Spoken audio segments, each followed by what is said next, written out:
A service of KIBMradio.com, the Internet's home for an all old-time radio.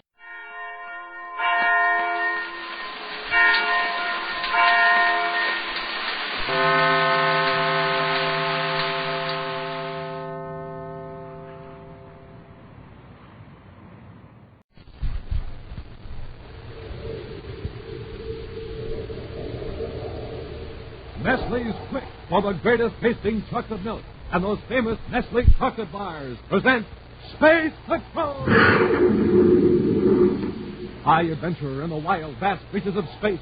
Visions of daring in the name of interplanetary justice. Travel into the future with Buzz Torrey, Commander-in-Chief of the Space Patrol! In today's transcribed Space Patrol adventure, Buzz and Happy are testing a new spaceship out beyond the Saturn orbit. Suddenly, they find themselves on a collision course with another spaceship. That pilot must be crazy. He suddenly changed vector right toward us. He's not trying evasive action, so it's up to us. Fire starboard rockets. Commander, he's still coming at us. Half that ship is a robot-controlled guided missile. If you don't blow it up, it's going to hit us. Stand by to fire space torpedoes. Standing by, sir. Fire number 1. Commander, the torpedo controls are jammed. We're going to crash. We'll return in just a moment to today's exciting Space Patrol adventure, The Image of Evil.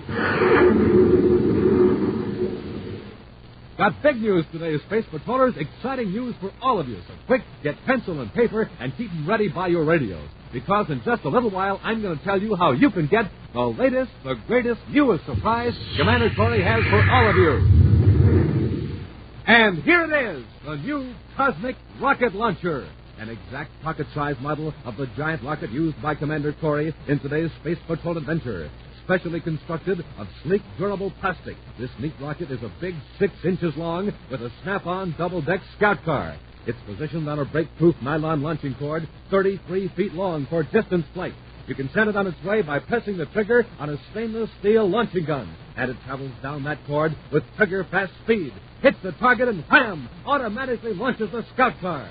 Yes, sir, a cosmic rocket launcher of your own means lots of fun, lots of action, too. So Space Patrollers, stand by. In just a few minutes, you're going to learn how you can get your own new sensational Cosmic Rocket Launcher.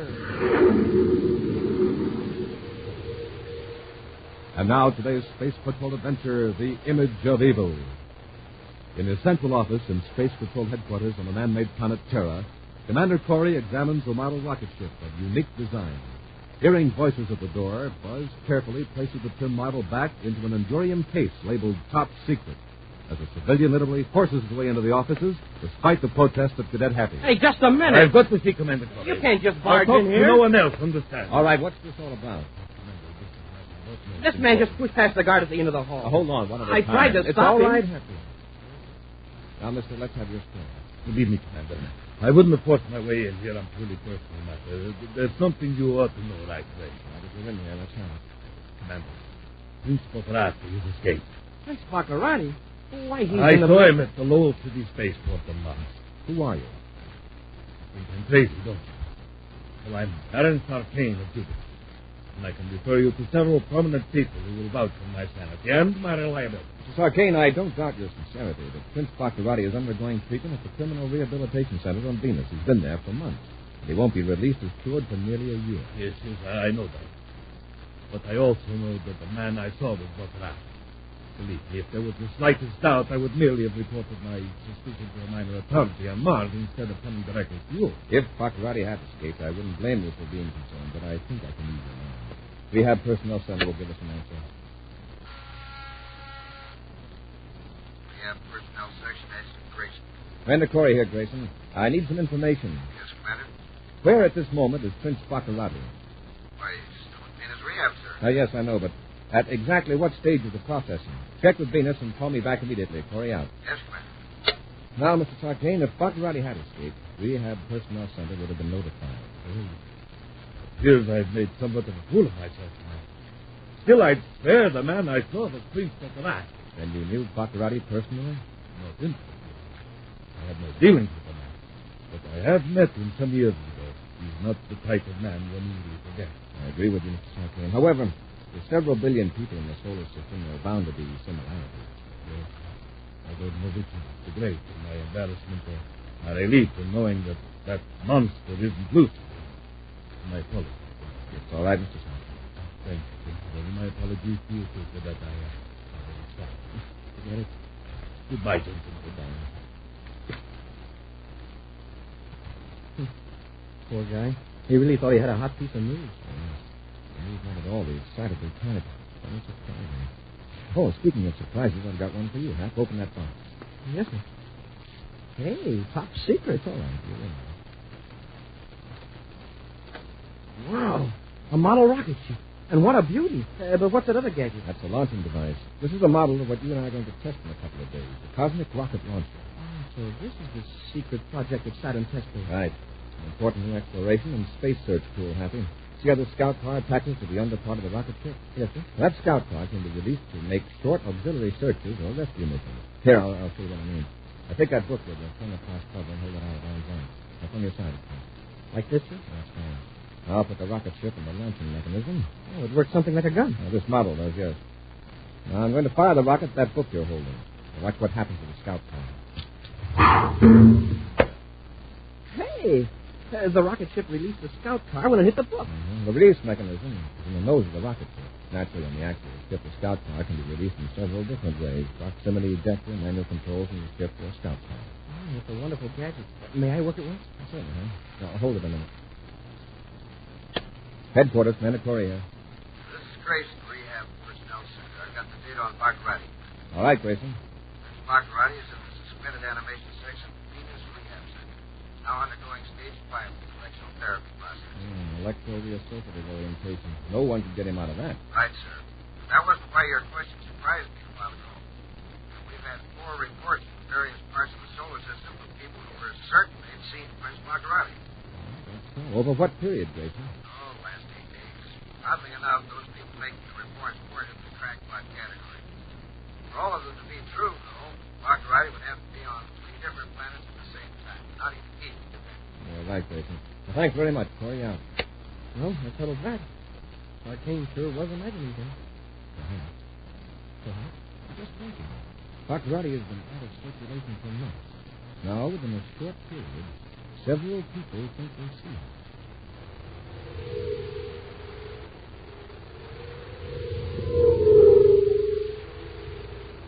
Some distance from Space Patrol headquarters on Terra, 2 men are in earnest conversation. Larger man grins evilly. Aaron Starkane speaks. Commander, prove to me that I was right. They couldn't have been Prince Baccarati that I saw. I pretended to be embarrassed. Good, Sarkane. Now I can move about openly. Frankly, I'm glad it's over. Believe me, it isn't easy to crash into Space Patrol headquarters and lie to Commander Corey. The bigger the lie, the less the risk. Tyrants through the ages have proved that. And now, with my twin brothers safely in the Venus Rehabilitation Center, I can take over. I, Sultan Baccarati, can come into my rightful heritage as the true Prince Baccarati. And the other Baccarati was an impostor. So you, Sarkane. What would that be if you're a twin? You, Sarkane, being a commoner, a peasant, wouldn't understand. Once my family ruled Jupiter and controlled most of the other planets. Yes, I know history. How sweet it is to hear that song. Although my brother and I were twins, I was born first by about 10 minutes. But my evil twin was ambitious and conniving. He cheated me out of my birthright. Before he was 14, he vanished into obscurity. He's still at my very right. I lived under another name. And your brother is it? Yes. But now he's in the Venus Rehabilitation Center. Now he's my friend.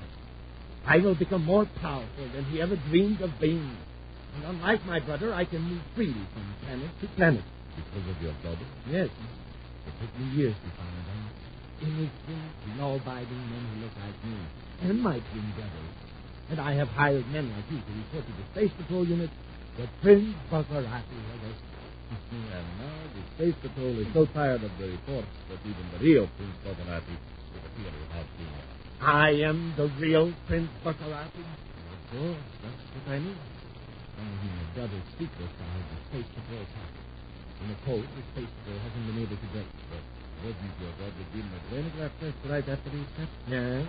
Now, the papers weren't discovered until my brother was in the rehabilitation center under Parker's house. Your job, Parkin, is to get those papers out of the pile. Yeah. Only authorized agents are permitted. I know that. I have an exact duplicate of the credentials of the Space Patrol career. You will pose as the courier. You will go to the record division, section 18.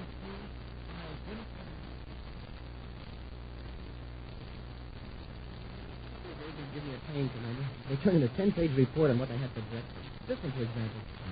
Oh, you're following Lieutenant Woodson's report, huh? Yes, sir. Typically. Our patrol pilots flash a couple of spaceships full of crooks, and they tell the whole story in a 10-word spacergram. And then a messenger like Lieutenant Woodson writes a novel about his wallet. Lieutenant Woodson was only following orders, Happy. He suspects somebody of tampering with his credentials. Certainly, identification cards seem to be in a different order. That's important. Remember, he has access to the records division. Considered it important enough to alert the records division guards against forged credentials. Oh, well, it just seems like a lot of red tape to me. I guess I'd get a cosmic rocket on my mind. I know, we'll see what happens. Well, as soon as we get this routine work out of the way, the sooner we'll blast off for Saturn. A circus car pulls up in the deserted parking area close to the Space Patrol Records Division building. Aaron Sarkin punches an empty briefcase and gets out of it. Suppose they stop. They won't stop you. You're wearing a Space Patrol Lieutenant's uniform. And you have the proper credentials. Just like natural Sarkin. Here's what I know. Don't worry. These clerks work by numbers. They won't even know that you're getting Prince Baccarat's papers. And if they do, well, you got a ray gun. Now get going.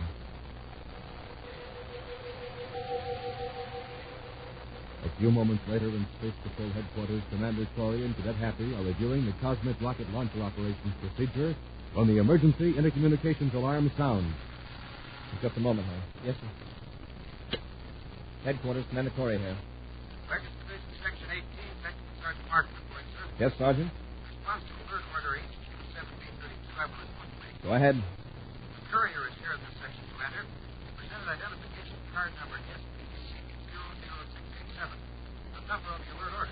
This man with you now? No, sir. I left you back in corridor H, file section 2017. I thought I'd better... No. Hello, Sergeant. Sergeant Markham.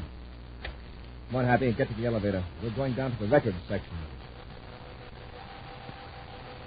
Swiftly, the elevator drops to the lower levels of the Space Patrol headquarters building, and Buzz and Happy hurry down a deserted corridor of the record division. Now, this way, Hap. Here's section 18. Yes, sir. Commander, look, it's the guard. Sergeant Markham. Someone slugged him when he was on the uniform. And cut off the connection. Chances are, whoever it was coming. Get your ray gun ready. Yes, sir. Hold it right where you are. Commander, it's Sarkin. All right, Sarkin. What are you doing in that uniform? I can explain everything, Commander. What have you got there? Give it to Happy. Yes. Here you are. Yeah, and I'll just take that ray gun, Sarkin. You got in here with Lieutenant Woodson's duplicated credentials. What was he after, huh? Oh, they're these papers. They're the undeciphered code on Prince Baccarat. Well, Sarkin, you seem to have an unusual interest in Baccarat. You tell me you've seen him on Mars, and now you've sneaked into the file section with false credentials. Commander, I need your help. Listen to me, please. Okay, Commander, look out! Get your hands up, Corey. You two get it. Rocket. It's Prince Baccarat. Prince Baccarat, the real prince. I'm sure you came just in time. I got a buzz gun here, Corey, so don't attempt any heroic. Oh, here you are. You do look like Baccarat. Naturally. I'm his twin brother's old time. His twin brother? Well, I didn't know Listen, that... all of you. There is only one thing my brother and I have in common. Our hatred of Commander Corey. With you out of the way, either of us could have ruled the United Planet. That's flattering, Zoltan, but not necessarily true. Oh, yes, it is. And I'm going to prove it now. Regarded the exit is unconscious. Sarkin and I can be out of here with my brother's secret records in just a few seconds. Get out of the line of fire, Sarkin. I am going to bless Corey and the cadet. We'll return to Space Patrol in just a moment. You just shoot it, and boom, watch it go. A direct hit every time. Because the cosmic rocket is guided by you from the trigger of its stainless steel launching gun. And that gun's got a special spring, powered for long-distance flights or short hops, up or down its 33-foot nylon cord. Play with the Cosmic Rocket Launcher as often as you like. The rocket and its snap-on double-deck scout car are made of breakthrough, shatterproof plastic in beautiful colors, red and yellow. Launch it solo or with one of your pals. Set up your target, rig your sighting line, press the trigger, and away it flies like a shooting star. Hits the target and automatically launches the scout car. Super neat, Senior George. That's the Cosmic Rocket Launcher. Easy to play with, easy to get. Ready with your pencils and papers, Space Patrollers? Here's how. Send a Rice Chex or Wheat Chex box top, or send the special premium panel from the side of a Nestle's Quick Can or the lid, together with your name and address, and 25 cents in coin, to Space Patrol, Box 686, St. Louis, Missouri. This offer good only in the USA and may be withdrawn at any time. Don't forget your 25 cents. That's Space Patrol, Box 686, St. Louis, Missouri. And now back to our Space Patrol adventure, The Image of Evil. In the Records Division of Space Patrol Headquarters, Buzz and Happy cornered Aaron Sarkane in the act of stealing a file of secret documents on the arch-criminal Prince Baccarati. Baccarati's twin brother, Zoltan, surprised the Space Patrolman and is now threatening to destroy them with a blast gun. Start toward the exit, Sarkane. I'll take care of Corey and the cadet. Yes, Your Highness. Commander, he's a living image of Prince Baccarati. Yes, and just as evil. No, Corey. I'm not evil. I'm only getting what was originally mine. My brother deprived me of my heritage. He misused the power he took from me. But with these records, I can find the fortune he hid.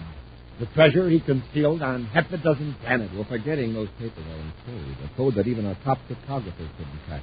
No, I shall have no trouble, Commander. For ages, the Baccaratis have had their own family secret. Your Highness, let's get out of here. In a moment, Sarkane. Baccarati, why did you send Sarkane to my office to tell me he'd seen your brother on Mars? This merely to create a confusion. I reasoned that if Prince Baccarati was being seen everywhere, you Space Patrollers would cease paying attention to any of the reports, and I could travel as I pleased. Otherwise, you'd have to alter your appearance by plastic surgery. Exactly. And that, of course, is unthinkable. Why? Any change would be an improvement. I can't expect a peasant to appreciate the noble countenance of a Baccarati. Look at this face.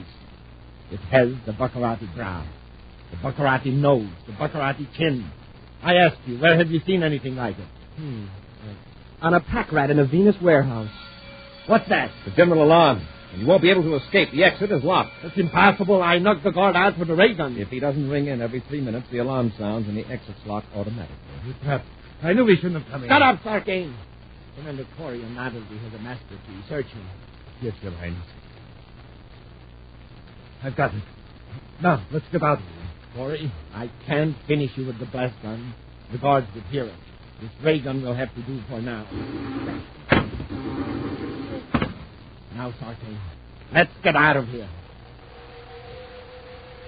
By the time guards reach Buzz and Happy, Baccarati and Sarkane have escaped from the Records Division. An hour passes before the effects of the ray gun wear off, and Buzz is able to issue an all-planets alarm for Baccarati. Now, in his central office, Buzz picks off his spaceophone and turns to Happy. That's all they can do right now, Hap. But inside of an hour, every space patrol in the solar system will be looking for Zoltan Baccarati. It's going to be tough on those doubles of his. They can easily choose who they are. Well, the original Prince Baccarati was bad enough. But this twin of his, wow. Zoltan may be worse. He feels that his brother gave him a raw deal, so he's out to make up for lost time. I guess the first thing he'll try to do is pick up some of the money his brother stashed all around over the solar system. I mean, after he deciphers the coded papers he stole from the file. He'll probably lie low and have someone else pick up the money. With the entire space patrol alerted, we'll get him eventually. Well, let's get to the spaceport. Yes, sir. Bring the data on the cosmic rocket launcher. I'll brief you while we're on the flight to Saturn. Between orbits of Jupiter and Saturn, a private space cruiser follows a vector remote from the regular space lanes. Aaron Sarkane carefully watches the viewscope screens, while Zoltan Baccarati barks instructions to his henchman by spaceophone. Take care of that immediately. Remember, I will tolerate no mistakes. Baccarati out. You see, Sarkane, there is nothing to worry about. Soon I will have most of my brother's money.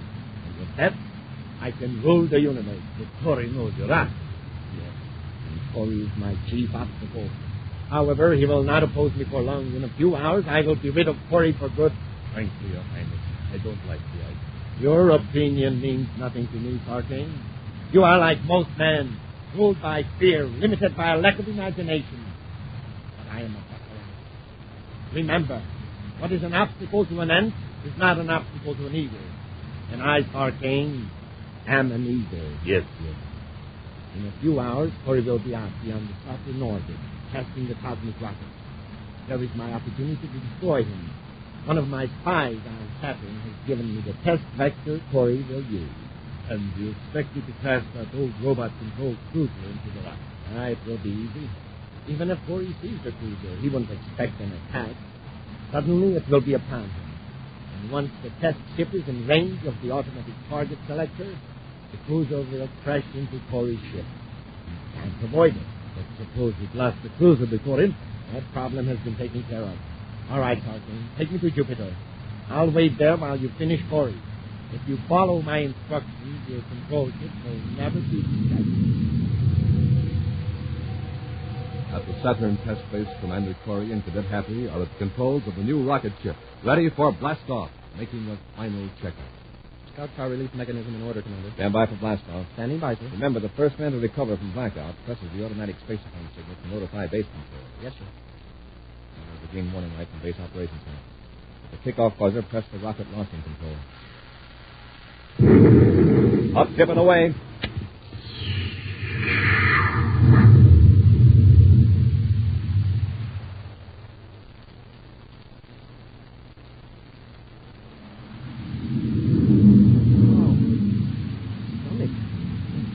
The space-phone signal. It's all right, Hap. I've already taken care of it. Hey, how long have I been out? Take a look at the vector indicator. Look, the rockets were nearly to the first test point. Right. We've run under 8 G's acceleration for 30 minutes. I came to shortly after the automatic control cut down to 1 G. There's Saturn moon number 8 in the viewscope screen. That's our first objective, right? Just the proximity release control for the scout car, huh? Yes, sir. 1,000 BUs. You know the procedure? Yeah. I board the scout car. After automatic ejection, I pilot the scout car to moon number 8, land, and then at a signal from you, I blast off and attach to the rocket ship again. Right. Now, wait, Hap. There's a ship crossing our test vector. What's he doing out here? Hey, it's a private cruiser. An odd place for a private cruiser to be. Thousands of BUs off the space lane. Hey, that pilot must be crazy. He suddenly changed vector right toward us. He's not trying evasive action, so it's up to us. Fire starboard rockets.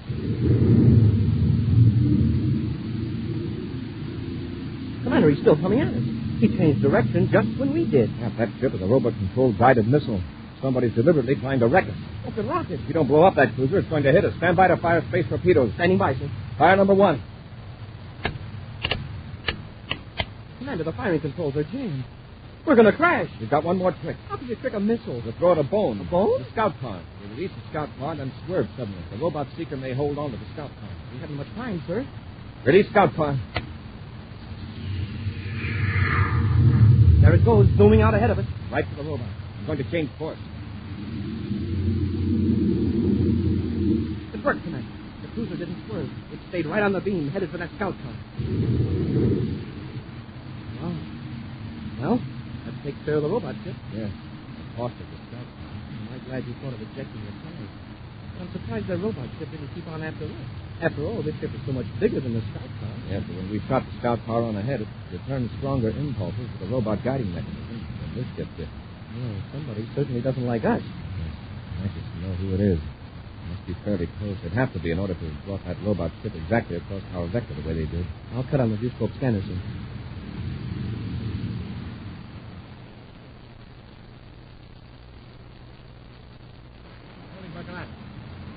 Arcane to Baccarat. Baccarat here.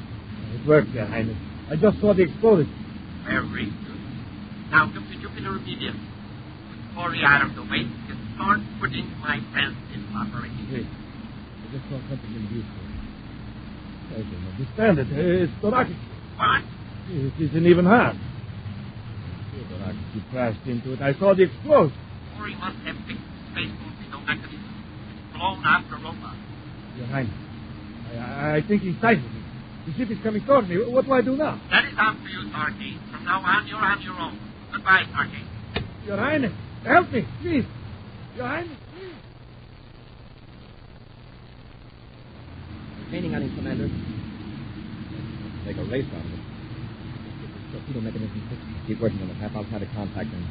Commander Corey aboard test rocket ship CL-85, calling private cruiser Class C now on 35-degree heading toward Saturn moon number 8. Acknowledge. Commander Corey calling private cruiser Class C. I'm 5 DUs astern of you. Cut your rockets and prepare to be boarded. You've never come aboard this ship, Corey. Commander, it's Sarkane. Sarkane, is Baccarati aboard? Answer me. Make a mark. If I tell you where to find Baccarati, will you give me a break? I don't make deals with crooks. I don't have anything to lose. My thanks, get away. I'll tell you this. Never get aboard this ship. Commander, I found the trouble. The firing mechanism is okay now. Good. Then a torpedo over Sarkane's ship. Yes, sir. Sarkane, are you going to surrender? All right, fine. Number 1, Hap.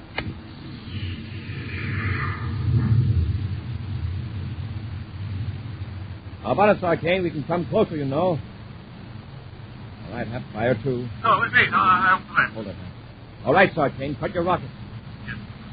When we join airlocks, come into this ship. And remember, we'll have ray guns ready, so don't try anything. I won't, Commander. I give you my word. That's a lot of assurance. I won't give you any trouble. I'll tell you where you can find Baccarati. He's hiding out a few miles from Jupiter City. Thank you, Sark. Baccarati. He's been listening. Wait a minute. Yes, Commander. I've been eavesdropping. I was disappointed to learn that my plan had failed. But the next time, you won't be so lucky. Your twin brother tried to get me too, Baccarati. You know where he is. In fact, Baccarati, I guarantee that you and your brother will soon have a family reunion.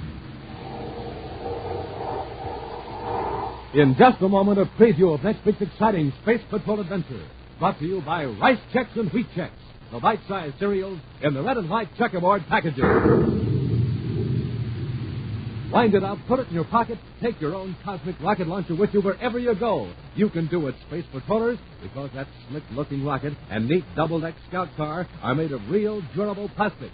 Swell bright colors, red and yellow. And don't forget, all 33 feet of that special nylon thread is breakproof. The launching gun is of sturdy stainless steel with long-distance power built right into it. Right, Captain Tufeld. Space Patrollers, this is Commander Corey. I want every one of you to have this exact pocket-sized model of my own cosmic rocket launcher. Operates just like mine, too. A big 6-inch rocket whizzes down a nylon launching cord, hits a target, and automatically launches the double-deck Snap-on Scout car. And there's a space inside the Scout car for important secret messages. Now, gang, listen while Captain Tufeld tells you how to get yours. To get your cosmic rocket launcher, send a Rice Chex or Wheat Chex box top, or send the special premium panel from the side of a Nestle's Quick Can or the lid, together with your name and address and 25 cents in coins, to Space Patrol, Box 686, St. Louis, Missouri. Don't forget your 25 cents. That's Space Patrol, Box 686, St. Louis, Missouri. And now, a preview of next week's exciting Space Patrol adventure. Buzz and Happy have trapped Vince Baccarati in his retreat on Neptune. Keep it covered, Happy. If he makes one move, use your ray gun. Yes, sir. What's that noise? Nothing to be alarmed about. Oh, my hand! The ray gun is red hot. I couldn't hold it. Baccarati, what... Commander, our gun's melted. Vaporized. This blaster is still all right. And if either of you move, I'll be glad to prove it. Be sure to join us next week for the thrilling story of Phantom Visitors. Space Patrol, created by Mike Moser, starring Ed Kemmer as Commander Corey and Lynn Osborne as Cadet Happy, was written by Lou Houston, produced and directed by Larry Robertson, executive producer Mike Devereux. Other players were Bela Kovac, Norman Jolly, and Ken Mayer. Dick Tufeld speaking. Now, don't forget to tune in next Saturday and every Saturday for exciting action on Space Patrol. Space Patrol was brought to you today by Nestle's Quick, for the greatest tasting chocolate milk and those famous Nestle chocolate bars. Be sure to see another exciting Space Patrol program on your local ABC television station. Consult your local paper for time and channel. This program is broadcast for armed forces overseas through the worldwide facilities of the Armed Forces Radio Service. Space Patrol came to you transcribed from Hollywood. This is ABC Radio Network.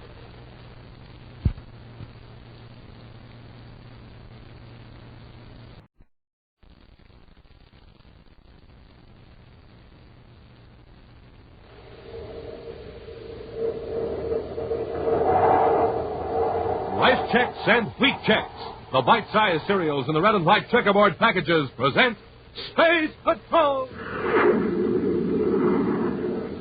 High adventure in the wild, vast reaches of space. Missions of daring in the name of interplanetary justice. Travel into the future with Buzz Corey, Commander-in-Chief of the Space Patrol. In today's transcribed Space Patrol adventure, Buzz and Happy are in their spacesuits examining some mining equipment on a small planetoid. From the looks of things, old Captain Haggart doesn't intend to abandon these diggings. Well, we warned them. If we left this machinery and explosives here, they'll have to be destroyed. Commander, it's our ship. Haggart must have sneaked aboard. What does he think that'll get him? All we have to do is space a phone Saturn. Hap, listen. What's that, sir? Sounds like a warning pulsation from a detonator control. Oh, where's it coming from? Right from that stack of explosives. Haggart's trying to blow us up. We'll return in just a moment with today's exciting Space Patrol adventure, Captain Hackett's Planetoid. Rockets away, Captain. Here it comes. Smoking rockets. This pocket-sized cosmic rocket launcher sure is terrific. A rocket with a miniature snap-on scout car. Real neat. No wonder everybody wants one. Right, Hap. With Space Patrollers, wait till you try out your own swell cosmic rocket launcher. Lots of fun, plenty of action. Just press the trigger and whoom, watch it zoom down that nylon cord. Wham, hits a target and bang, down goes the scout car. Right, you guide it yourself from the trigger of its stainless steel launching gun. It travels down 33 feet of special nylon cords. Send it on long trips or short hops. Launch it solo or with one of your pals. Launch it over and over and over. The rocket and its snap-on double-deck scout car are specially constructed of slick, durable plastic. Weatherproof and shatterproof plastic in keen-looking colors, red and yellow. Okay, Captain, tell the Space Patrollers how they can get a cosmic rocket launcher. Go ahead, that's an order.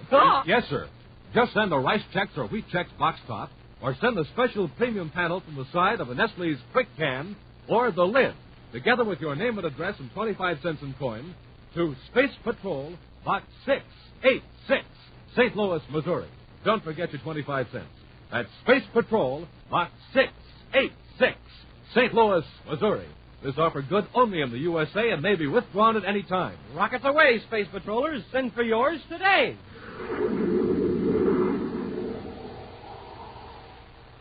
And now, today's Space Patrol adventure, Captain Hackett's Planetoid. The Space Patrol, under the direction of Commander Corey, continues the unrelenting search for Prince Baccarati. For the time being, however, the evil prince seems to have suspended his criminal operations. Right now, on Saturn's sixth moon, the Space Miners Outfitting and Supply Company is having its own special problem, for Captain Hackett is in camp. It is the bad fortune of Wilbur Jenkins, assistant manager, to be on duty alone in the supply center as the old Space Miner storms in. There's my list, Jenkins, all itemized. How soon can you fill that order and get supplies to my ship? I'm very sorry, Captain Hackett, but we simply can't extend any more credit. Jenkins, you're an idiot. What would you say if I told you I'll be back in 90 days with 100,000 credits worth of molybdenum? Molybdenum? No, it's all right. I can write everything over the satellite. Listen, I've located some wolframite with a high content of molybdenum. In a few months, I can make enough to retire. Well, that's the story. Now get busy and fill this list. I'm very sorry, Captain Hackett. It's a matter of policy. No more credit. All right, Jenkins. You'll be sorry. Give me my list. As Captain Hackett angrily strides out of the Space Miners Supply House, two men follow him at a discreet distance. At the spaceport, the miner taunts toward a battered spaceship with the two men strolling after him. What if he recognized me? We've been on Saturn number 6 for 3 days, and no one has recognized me. Don't worry. No one is going to suspect Prince Baccarati of loitering around a remote mining supply center. Just let me do the talking. Yes, Mr. Borzak. Excuse me. You're Captain Hackett, aren't you? That's right. What about it? I'm Paul Borzak, and this is my partner, John Faircane. We're in the investment business on Jupiter. Perhaps you heard of me? Borzak, huh? Nope, never did. I couldn't help overhearing. I thought perhaps you and I might work out something together. What do you mean by that? Just this. If you're sure you can bring back a payload, I might finance you, state you to supplies and equipment. And for what percentage of the profits? What do you expect to make on your first payload? $100,000, maybe. Would you give me a quarter of that? That's fair enough, Mr. Borzak. How much will you need to outfit your ship and settle your account with the supply company? Altogether, 4,500 credits. All right. Captain, here are 5 1,000 credit notes. Go back to the center and get what you need. Hey, Mr. Borzak. Wait till Jenkins sees this. Oh, just a minute, Captain. I'd prefer that no one else knew that I am backing you. Yeah, I know what you mean. Every dead deal in the 6 moon will be after you for a handout. Well, don't worry, Mr. Borzak. I'm good at keeping secrets. You have to be in this business. Will you, Handy? What next? When he blasts off, we'll trail him in another ship. We'll find out where he gets that wolfenite ore. An accident will happen to Captain Hackett, and I'll have his secret all to myself. Far off the regular space lanes, the Terra 5 roars along in a sweeping vector over the Saturn orbit. Buzz and Happy intently watch the viewscope screen as the scanning beams probe the blackness that surrounds them. I think I've got it, sir. Yep, it's an asteroid, and a big one. Check the space coordinates, Hap. Yes, sir. The baby we're after will give a close inspection. Might even be worth sending some lab ships out to make tests. Yes, sir, but why bother to make tests if it's going to be blown up? The experts might be able to tell where it originally came from. Some of the Neptune astronomers think it might not be a part of our solar system. Maybe a wanderer from another system. Well, it got caught in the gravity field of our sun. Yes. If it was thrown off by another system, our scientists want to sample it. Whatever force kicked that planetoid in our direction sure must have given it a terrific wallop. Hap, look at the screen. But the ship is landing on that asteroid. Maybe the lab ship is ahead of us. No, it's not a lab ship, Hap. It's like a small cargo ship. Well, what's a cargo ship landing there for? Must be a tramp ship in trouble. I'll increase our velocity, Hap. You try to contact them by spacephone. Repeated calls by Happy failed to bring any response from the ship landed on the tiny planetoid. Moments later, the Terra 5 settles down on the mysterious mass of metal and rock close to the small cargo ship. Commander, look. Somebody's coming toward us. Well, I might have known it. What do you mean, sir? I recognize that ship now. It belongs to Captain Hackett. He's been prospecting for years in the asteroid belt. If anybody would find this offbeat chunk of rock, Captain Hackett would be the man. Oh, a space miner. Sir, on the space company. Yes, sir. Commander aboard Terra 5 calling Captain Hackett. Do you read me, Captain? Yes, Commander, I read you. I tried to contact your ship. Having trouble? Not till you landed. Can't a man work his digging without the Space Patrol barging in? What's wrong now? Better come aboard, Captain, and I'll explain. Corey out. It doesn't sound as though he likes you. Or the Space Patrol either. That's his general attitude toward everybody, huh? Well, there's the warning light, sir. He's in the airlock. Open the inner hatch. Yes. Well, welcome aboard, Captain. Captain Hackett, this is Cadet Happy. How do you do, Captain? May I ask what you're doing in this planetoid, Captain? Doing a little prospecting. And I got a right to. This is my planetoid by right of discovery. Already filed my claim. The papers are in my ship. Now, anything wrong with that? No, nothing's wrong. But it might be dangerous to stay here. What do you mean, dangerous? Captain, I'm sorry, but this planetoid is going to be blown up with a cosmic bomb. Blown up? What for? Because of its eccentric orbit. In a few days, it'll cross the orbits of the inner planets. So what? It won't be a menace to space travel? That's where we disagree, Captain. It'll pass close to the sun. The tremendous gravity pull will hurl it into a new orbit, an unstable orbit. It'll be a menace to artificial satellites circling Mercury, Earth, Terra, and Venus. No telling how much damage it'll do before it finally spirals into the sun. I won't have it. This is the biggest strike ever made in my life. Now you say you're going to blast it with that cosmic bomb. Strike? What kind of a strike? Wolfenite. Richest ore I ever saw. There's millions of credits worth of molybdenum right under this ship. Captain, listen to me. I'll have a lab ship come here and make some tests. If there is valuable ore here, you can put in a claim to the government for a reasonable amount. Reasonable Well, 50 million credits would be a reasonable amount. Captain, with your present equipment, could you get 50 million credits worth of ore out of here before the Planetoid crashes into the sun, say in 10 days? Why, no, of course not. So whether we bomb the Planetoid or not, it'll be destroyed. Keep that in mind. I'm sure you'll get a fair indemnity if you cooperate. Well, we should do it that way. There's a lab ship on Saturn moon number 6. I can have it out here for tests in a few hours. Saturn 6? Well, that's... I was thinking maybe I could file my claim on Saturn 6. Fine. Now, for your own safety, Captain, I suggest you stay clear of this Planetoid until you hear from me. I'll stop off at Saturn 6 and make arrangements for the ore tests. Later, in a small room at a small space hotel on Saturn 6, Captain Hackett explains this recent turn of events to his backer, the man he knows as Mr. Borzak, who actually is Prince Baccarati. Baccarati's accomplice, John Feldkamp, squirms uncomfortably at the news. Baccarati, alias Borzak, seems unperturbed. Captain, didn't it occur to you that you are being taken advantage of? Cheated? Huh? What do you mean? How do you know this planetoid goes tidal into the sun and be destroyed? Why, Commander Corey said so. Of course. Now, suppose the government pays you a few thousand credits and then proceeds to mine the minerals itself.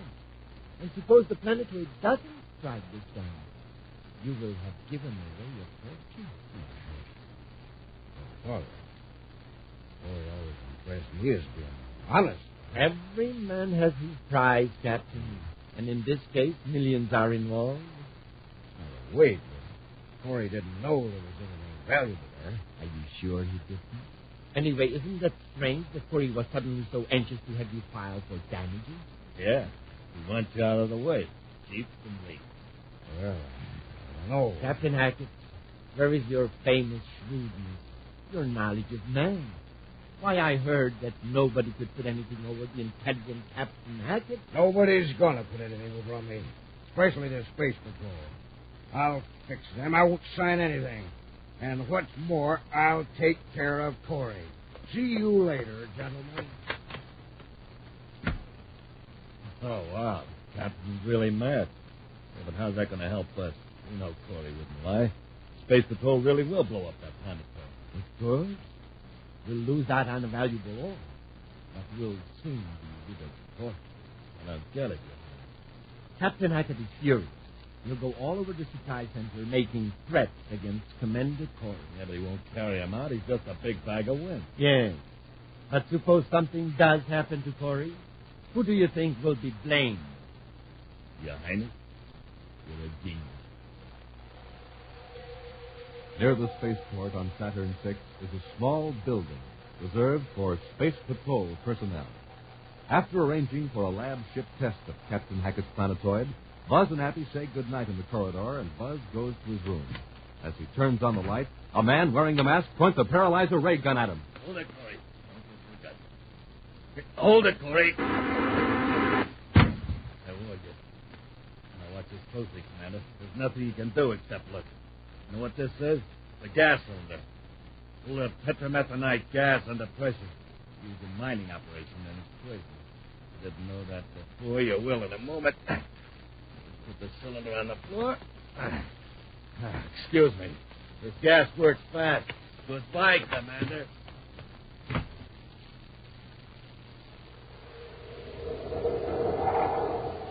We'll return to Space Patrol in just a moment.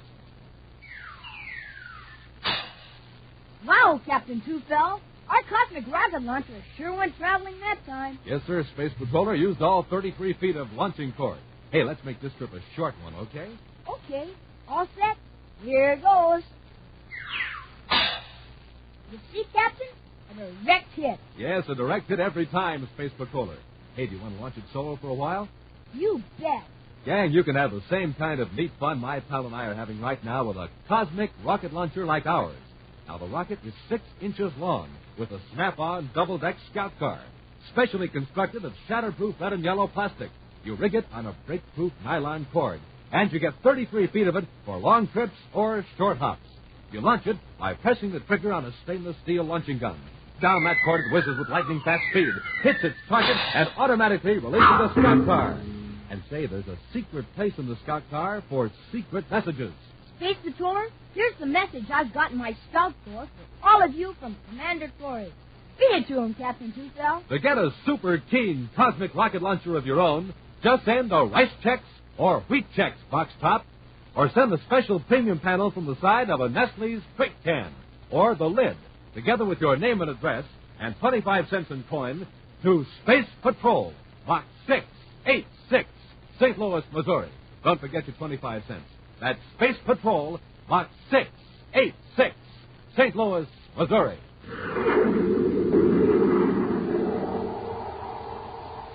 And now back to our Space Patrol adventure, Captain Hackett's Planetoid. Prince Baccarati has contrived a way to dispose of Commander Corey, so that blame will be placed on Captain Hackett. Baccarati's accomplice, John Feldkamp, rendered Commander Corey helpless with a paralyzer ray gun, then opened the valve of a container of poisonous gas used in mining operations. Unaware of the peril buzzes in, Happy sits on his bunk in his room down the hall, reading a microfilm book. Suddenly, he cuts off the projector and walks down the hall to the commander's door. Smoking rockets. Commander, what happened? Gas. It's poison. Here, I'll shut it off. I better get you out in the hall. A paralyzer ray, huh? Yes. Oh.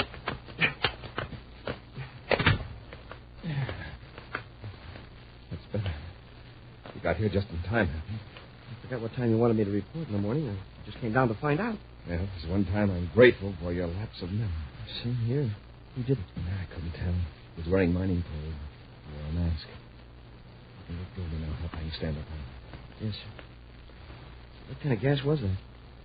Peppermethanite. Miners use it to test for certain minerals. And the gas in there is partly dissipated by now. If we get the cylinder out of the room, we'll take it over to the supply center and see if we can trace the serial number.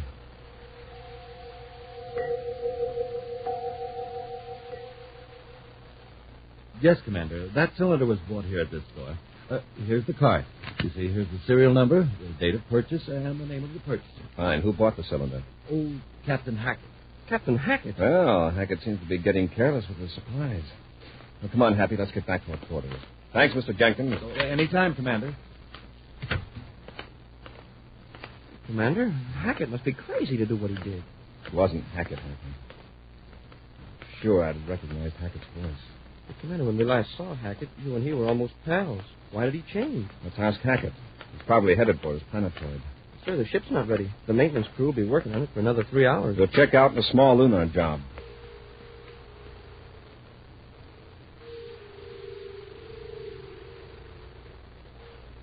How come you told me you finished Corey, and now you tell me he's alive? Look, I don't know what happened, Your Highness. Something went wrong. Corey and the cadet went into the store a while ago carrying the gasoline. Confound it. I'll bet that cadet rescued him. Where's that old fool, Captain Hackett? I think he's blasted off for his planetoid. We've got to get him before Corey has a chance to talk to him. Yeah, but Hackett doesn't know. He tried to do away with Corey. Of course not. But suppose Corey looks us up to check Hackett's story. He'll recognize you. Exactly. Oh, he's still on Moon 6. Crew's working on his ship at the port. Come on. We'll get to the spaceport. We've got to make sure Corey never finds Hackett alive.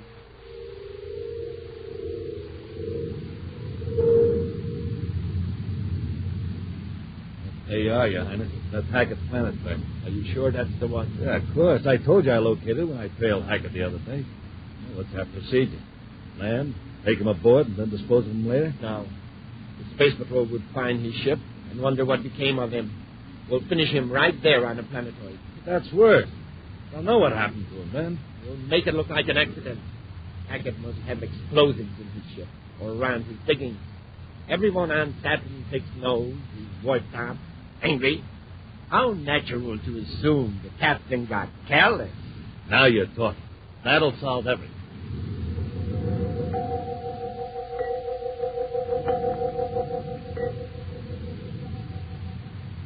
Say, Commander, suppose Hackett isn't just a hot-headed guy who popped off. Suppose that fellow in the mask was a pal of Hackett's. It's a possibility, Hap. You'll soon know. Elsewhere, Prince Baccarati's space cruiser lands on Hackett's planetoid near the miner's cargo ship. After a brief spaceophone conversation, Captain Hackett enters the airlock, opens his helmet face piece, and glares at the men on the ship. How did you find this planetoid, Borzak? You can't expect to keep this secret indefinitely, Captain. After all, the Space Patrol knows about it. Yeah, that's right. Why did you come here? I've made up my mind to work my claim until I'm forced off. I'll make an issue of it. You men back me, so it's only fair to warn you. In case you don't want to get involved with the Space Patrol. You can work this claim by yourself? Sure, I got machinery and explosives. It works. Oh, you plan to use explosives, eh? I'll probably have to. I've got electronic detonators, Mr. Borzak. I can set them on the charge, walk away a few hundred yards, press a switch, and boom. Very interesting. I'd like to see this equipment. Well, the portable control mechanism's in the ship. But the rest of the stuff's down there in that crater-like depression where all the heavy equipment is. Your Highness, look at the viewscope. Ship. It's coming right toward us. Now let them come. I'm staying right here. Hey, wait a minute. Feldkamp, what did you call him? Your Highness? Why, Yes, Captain. You did call me by my rightful title. I'm Prince Baccarati. Baccarati? Crook. I thought your face looked familiar. Wait a minute. You were lying about Corey. Yes, Captain. But it's too late to do anything about it. Get him, Captain. Use your ray gun. You'd better blast off quick, Your Highness. Wait a minute. We still have time to carry out our plan. Falcon, close Hackett's space helmet and carry him down into the crater, below the mining equipment. Okay. Then get the detonator control out of Hackett's ship. You can hide behind those rocks over there. Then I'll blast off. Wait a minute. You mean you're leaving me here? Just for a short time. If that ship lands and someone gets out to investigate, you blow out the explosive. Then I'll come back and get you. How can I be sure? Well, even if I don't, you still have Hackett's ship for a getaway, or even the ship that's now on its way. I still don't like it. I've taken all the risks. That's the way it's going to be. Now, get Hackett out of here. I want to blast off before that other ship sees me. By the time Commander Corey lands the small lunar ship on the Planetoid, Prince Baccarati's cruiser is a tiny speck, almost invisible, in the black, voided space. When Hackett fails to answer their spaceophone call, Buzz and Happy get out of their ship and in their spacesuits make their way across the rough, rocky surface toward the stacks of supplies and mining equipment. Didn't like Hackett to hide out. Maybe he's down the crater setting up drilling equipment. Commander, it's our ship. Somebody sneaked aboard and blasted off. Captain Hackett. What does he think that'll get? All we have to do is spaceophone Saturn and... Hey, we can take off after him in his own ship. It'd be faster anyway. Pat, listen. What's that, sir? Sounds like a warning pulsation from a detonator control. Detonator control? Where's it coming from? Right from that stack of explosives. Hackett's trying to blow us up. By remote control? From our ship? Yes, he must have had a portable rig. We'd better get out of this crater. We'll never make it. Pat, stay here. I'm going to try to reach that detonator. What? On top of the explosives. I can break that control circuit. Can you locate the switch? I hope this is the right one. Keep down.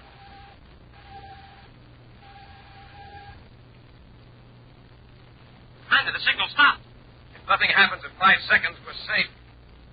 1, 2, 3, 4. Well, might as well get up. We made it. Yes. Ain't to know by how many millionths of a second.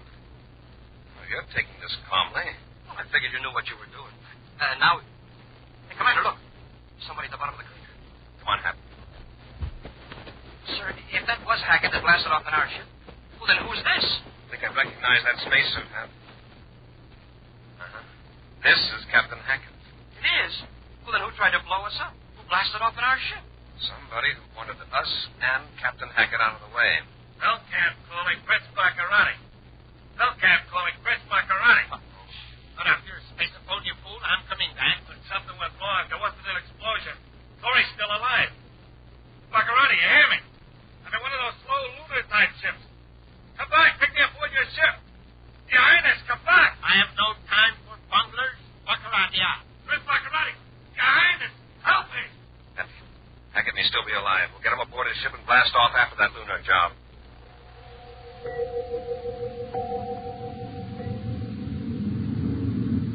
How do you feel now, Captain? All right, Commander. we're aboard my ship. That's right. Commander, I owe you an apology. I was a fool. Commander, there's a Lunar-type ship. We're gaining fast. It's Feldkamp. Feldkamp? That's Baccarati's partner. They lied to me, Commander. I know. Watch out for Baccarati. He's a slick one. Unfortunately, Baccarati isn't in that ship. Just got Feldkamp to deal with. Turn on the spacer phone here. Commander Corey, to Feldkamp aboard Lunar-type ship S687. Corey to Feldkamp. We've got you in our view scope, and we're gaining on you fast. What's your decision? I'm waiting, Feldkamp. Feldkamp, Commander Corey. I've given up. I cut off all rockets. What about Baccarati? Where's he headed? I don't know. That's the truth. If I knew, I'd tell you. You double-crossed me. Stand by to board this ship, Feldkamp. Corey out. Commander, I owe you and the cadet plenty. You saved me from Baccarati and his pal. All along, you were trying to help me. I went around saying those lies about you. Forget it, Captain. You were deceived, that's all. Sure, and you were worried about losing that Planetoid. That's right. Something that important would upset anybody. Oh, well, maybe it's all for the best. I used to envy fellows that struck it rich. People would point to them and say, "There's so-and-so, king of uranium." Or, "Look, that's the king of cobalt." That's what I thought I wanted. Yeah, but how many people can say, "There goes Haggart, the king of the molybdenum"?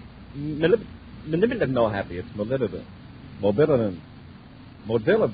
There, you see, I told you nobody could say molybdenum. I said it.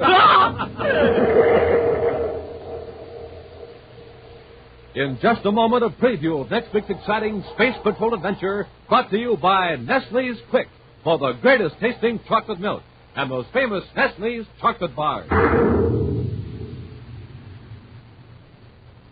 Hi, Space Patrollers. This is Tony Sides, and I'm telling you the new cosmic rocket launcher is sensational. Here's what you get again. A break-proof plastic rocket and scout car. 33 feet of tough nylon cord. And a stainless steel trigger. Fire it and wham! The rocket shoots to its target and automatically releases the scout car in midair. Fast? Wow! The only thing faster is the way Nestle's Quick disappears. Honest, Quick makes milk so chocolatey, so delicious. Just like Nestle's chocolate bar. You want it all the time. To make the best chocolate milk in the universe. And get that cosmic rocket launcher. Just do this. Ask your mom to buy the brown and yellow can of Nestle's Quick. Then send the premium panel from the label, or lid from the Nestle's can, or a Rice Chex or Wheat Chex box top, together with your name and address and 25 cents in coin, to Space Patrol, Box 686, St. Louis, Missouri. That's Space Patrol, Box 686, St. Louis, Missouri. And hurry. Now, a preview of next week's exciting Space Patrol adventure. Buzz and Happy, wounded in a fight with two of Baccarati's agents, have collapsed before the open door of a huge spaceship hangar on the planet Venus. Storm's getting worse, Commander. We can crawl inside that hangar and close the door. We'll be safe. Dust. I can hardly breathe. In a minute, we'll have a thick 80-ton door between us and the wind. Keep going, Hap. A few more feet. Commander, the hangar door. It's closing. Move fast, Hap. I can't. Hurry. We're right under the door. If it hits us, we're finished. Be sure to join us next week for the thrilling story, The Capture of the Red Falcon. Space Patrol, created by Mike Moser, starring Ed Kemmer as Commander Corey and Lynn Osborne as Cadet Happy, was written by Lou Houston, produced and directed by Larry Robertson, executive producer Mike Devery. Other players were Bela Kovacs, Norman Jelly, Ken Mayer, and Tony Sides. Dick Tufeld speaking. Now, don't forget to tune in next Saturday and every Saturday for daring, exciting adventure on Space Patrol. Space Patrol was brought to you today by Rice Chex and Wheat Chex, the bite-sized cereals in the red and white checkerboard packages. Be sure to see another exciting Space Patrol story on your local ABC television station. Consult your newspaper for time and channel. This program is broadcast for Armed Forces overseas through the worldwide facilities of the Armed Forces Radio Service. Space Patrol came to you transcribed from Hollywood. This is ABC Radio Network.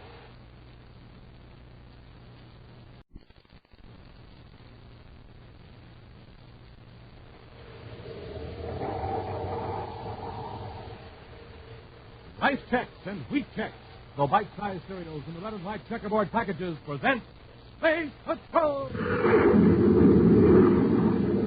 High adventure in the wild, vast reaches of space. Missions of daring in the name of interplanetary justice.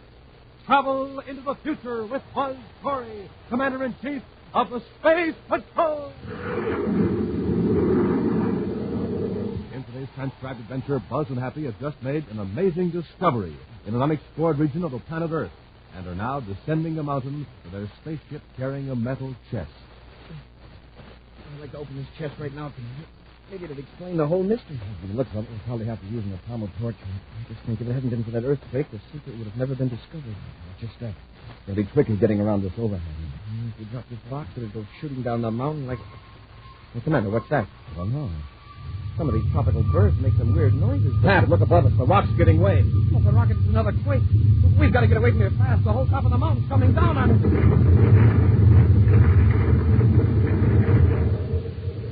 We'll return in just a moment with today's exciting Space Patrol adventure, The Strange Voyager.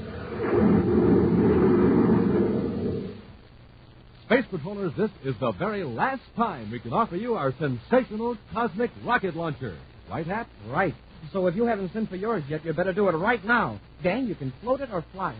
Smoking rockets, you sure can have a lot of fun with the Space Patrol Cosmic Rocket Launcher. Here's what you get. A swell red and yellow plastic rocket and a neat snap-on scout car. A stainless steel launching gun and a break-proof guide cord 33 feet long. To fly it, you just press the trigger on the launching gun, and down the guide cord that rocket flies lightning fast. It hits its target and automatically releases a snap-on scout car. To float it, you remove the rocket from the steel launching gun, detach the scout car, fill up a tub or basin with water, and send the rocket scooting over the surface. And Space Patrollers, don't forget, there's a special place inside the scout car for secret messages. Now, you can set up a window-to-window communication system with a pal next door. Jumping Jupiter, owning a cosmic rocket launcher means fun for you. Now, don't miss out. Remember, this is the last time we can tell you how to get one. Go ahead, Captain Two-Fells. Tell them how. Just send a Rice Chex or Wheat Chex box top, together with your name and address and 25 cents in coins, to Space Patrol, Box 686, St. Louis, Missouri. Don't forget your 25 cents. That's Space Patrol, Box 686, St. Louis, Missouri. This offer good only in the USA and may be withdrawn at any time. And now, today's Space Patrol adventure, The Strange Voyager. The city of Amazonia is known throughout the solar system as the largest spaceport on the South American continent. From the reclaimed forests, jungles, and plains of the vast Amazon Valley, food supplies pour into Amazonia for shipment all over the Earth and to other planets as well. A recent earthquake, centering a few hundred miles from the city, has caused damage to some outlying settlements and commercial installations. Commander Corey and Happy are in Amazonia, ostensibly to supervise relief operations, but chiefly to investigate a mysterious signal that has baffled communications experts. While Happy monitors the spacephone receiver, Buzz heads the Terrified toward the point where the last mysterious signal was heard. Below them, the lush forests have given way to dry, scraggly brush, clinging to the slopes of mountains. We're close to the source now, Hap. It's somewhere in that range right ahead of us. The signal will be popping on pretty soon. 14:35 to 25 and a half hours since the last signal. I've got the direct indicator all set. The instant the signal sounds, we'll pinpoint the transmitter. Just a few seconds to go. It ought to be coming through now. Are you sure you've got the exact frequency here? Yes, sir. I've got the scanner on just in case. For the last few days, that signal has given a 25 and a half hour interval with a second. Well, if somebody's stranded out here, maybe they'll see our ship and contact us. It could be anywhere within a 50 square mile area. Look at that peak over there to the left. See that raw scar on the side? Yes, sir. The earthquake must have caused a landslide there. Yeah, it really shook things up out here. There's a spaceship down there. Maybe that's where the signal's been coming from. The ship must be stranded. I look down. Whoever's down there must have been unable to send a regular distress call. The signal was probably from an automatic transmitter. Now it's cut out. We'll land and investigate. A moment later, Buzz lands the Terra 5 close to the other spaceship. He and Happy climb down the ladder and make their way toward the private cruiser. It sure looks deserted, Commander. This is an awful thought, but And whoever was in that ship might have been trapped by the landslide. I don't think so. If the ship had been here when the slide occurred, it would have been partly buried. The cruiser landed later. Yeah, you're right. We'll go aboard and look around. Pat, there's someone up on the mountainside. Yeah, and he's coming toward us. Ahoy there! Commander, do you see who that is? Yes, it's your talkative friend, Herbert Harrison, the fellow who works for Universal Biological. Yeah, the guy who got on my ear back at the communications center. Of all the people to run into clear out here. He's pretty excited. Look at him bound down that mountain. He'll break his fool neck if he isn't careful. Commander. Oh, I couldn't be happier to see anyone. This is amazing. How did you happen to come here? We were on a routine search and saw your ship. Porn and I were looking for biologicals.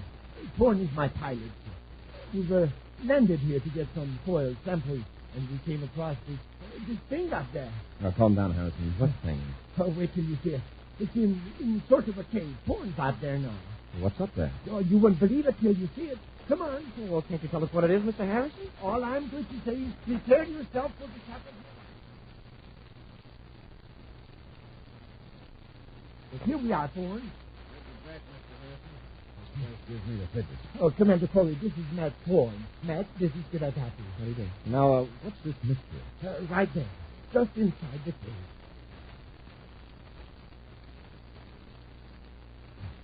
Smoking rockets. There's a man in there. Yes, and that's not all. He is alive. Alive? In that closed cave? Suspended animation. Yeah, but how did he get in there? How long has he been there? Wait a minute, Happy. Harrison, how do you know he's alive? Just read what it says on the side of the cave. See, it says in several languages. English, Spanish, German, Latin, French, and a lot of other ancient languages I can't read. Warning. This man is living under suspended animation. He can be revived. Instructions are in the steel cylinder fastened to the case. That's this thing here. But how long has he been in suspended animation? Look at his clothes. I've never seen anything like them. His clothes look like the type worn in Europe and the Americas in the middle part of the 20th century. The 20th century? Why, that's 1,000 years ago. You mean he... Well, but, Commander, they didn't have suspended animation that long ago. Looks like they did, Cadet. I had a chance to read this whole practice. Somebody named Dr. Jarnigan put this fellow in here in the year 1954. Why, then, that would make your guess correct, Commander. About the clothes, I mean. Oh, if we can revive him. Think what he could tell us about ancient history, about propeller-driven airplanes. Harrison, and how did you happen to find this cave? Well, lucky accident. Porn and I saw this mountain from our ship. The quake damage and all. Just on the spur of the moment, I suggested we land and take some soil samples. For biologicals, you know. We're always looking for new cures for old diseases. We have this general area on our schedule, so we figured this was as good a place as any. Then Porn saw the cave. I see. Harrison, did you or Thorne see any electronics equipment or hear any signals? No, Cadet.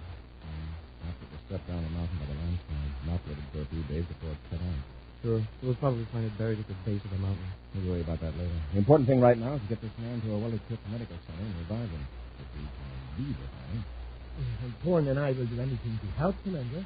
Sure. Oh, good. It'll take the four of us to move that case down the mountain to our ship. Harrison, you and Thorne take that end of the case. Half an hour will take the front end.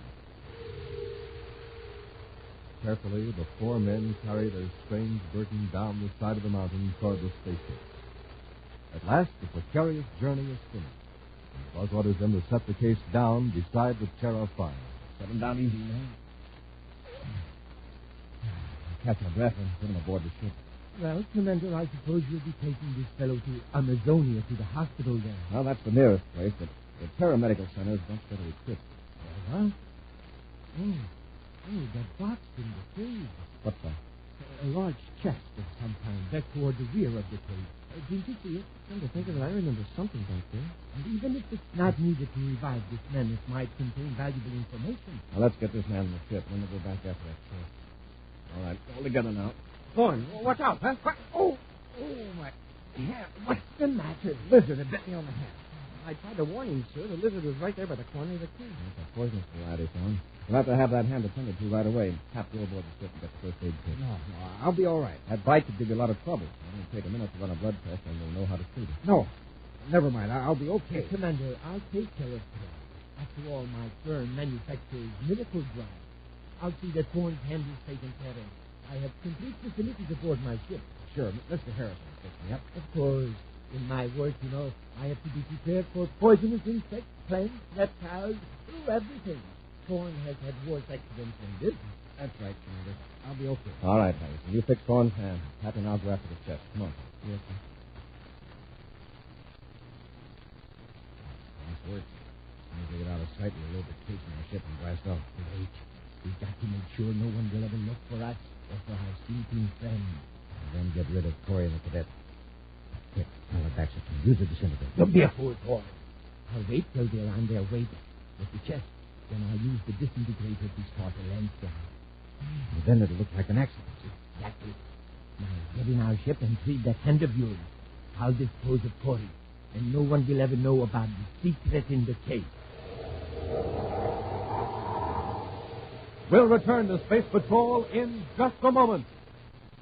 Hey, gang, I'm sure glad you tuned in today because this is positively, absolutely the last time I can tell you about the terrific Space Patrol Cosmic Rocket Launcher. And you're just in time, too, for the big Cosmic Rocket Race. Now, targets are all set up, and 3 of my Space Patrol pals are lined up behind the triggers of their new Cosmic Rocket Launchers. All 3 of them have been training mighty hard the last couple of weeks, and now they're going to see who's the quickest on the trigger of the stainless steel launching gun. All ready? On target. Blast off!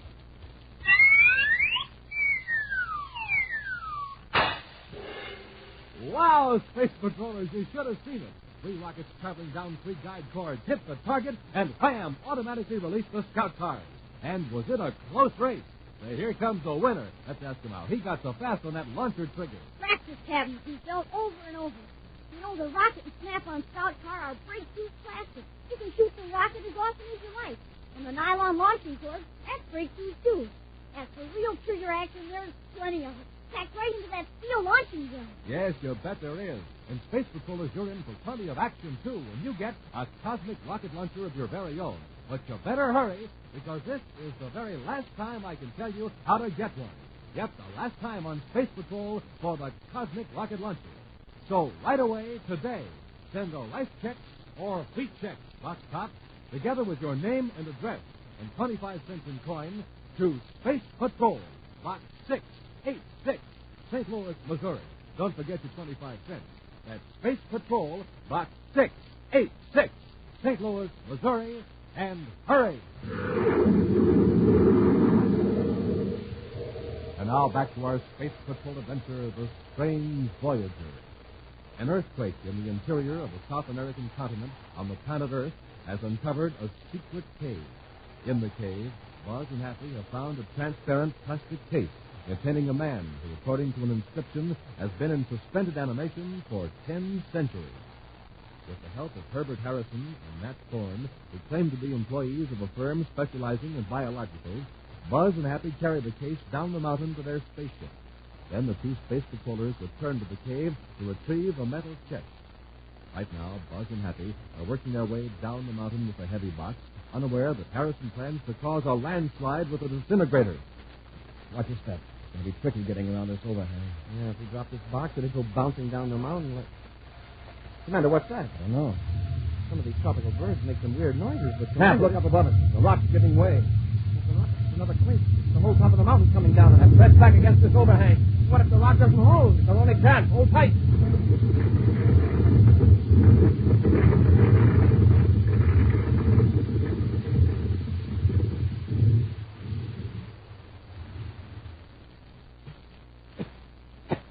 Okay, huh?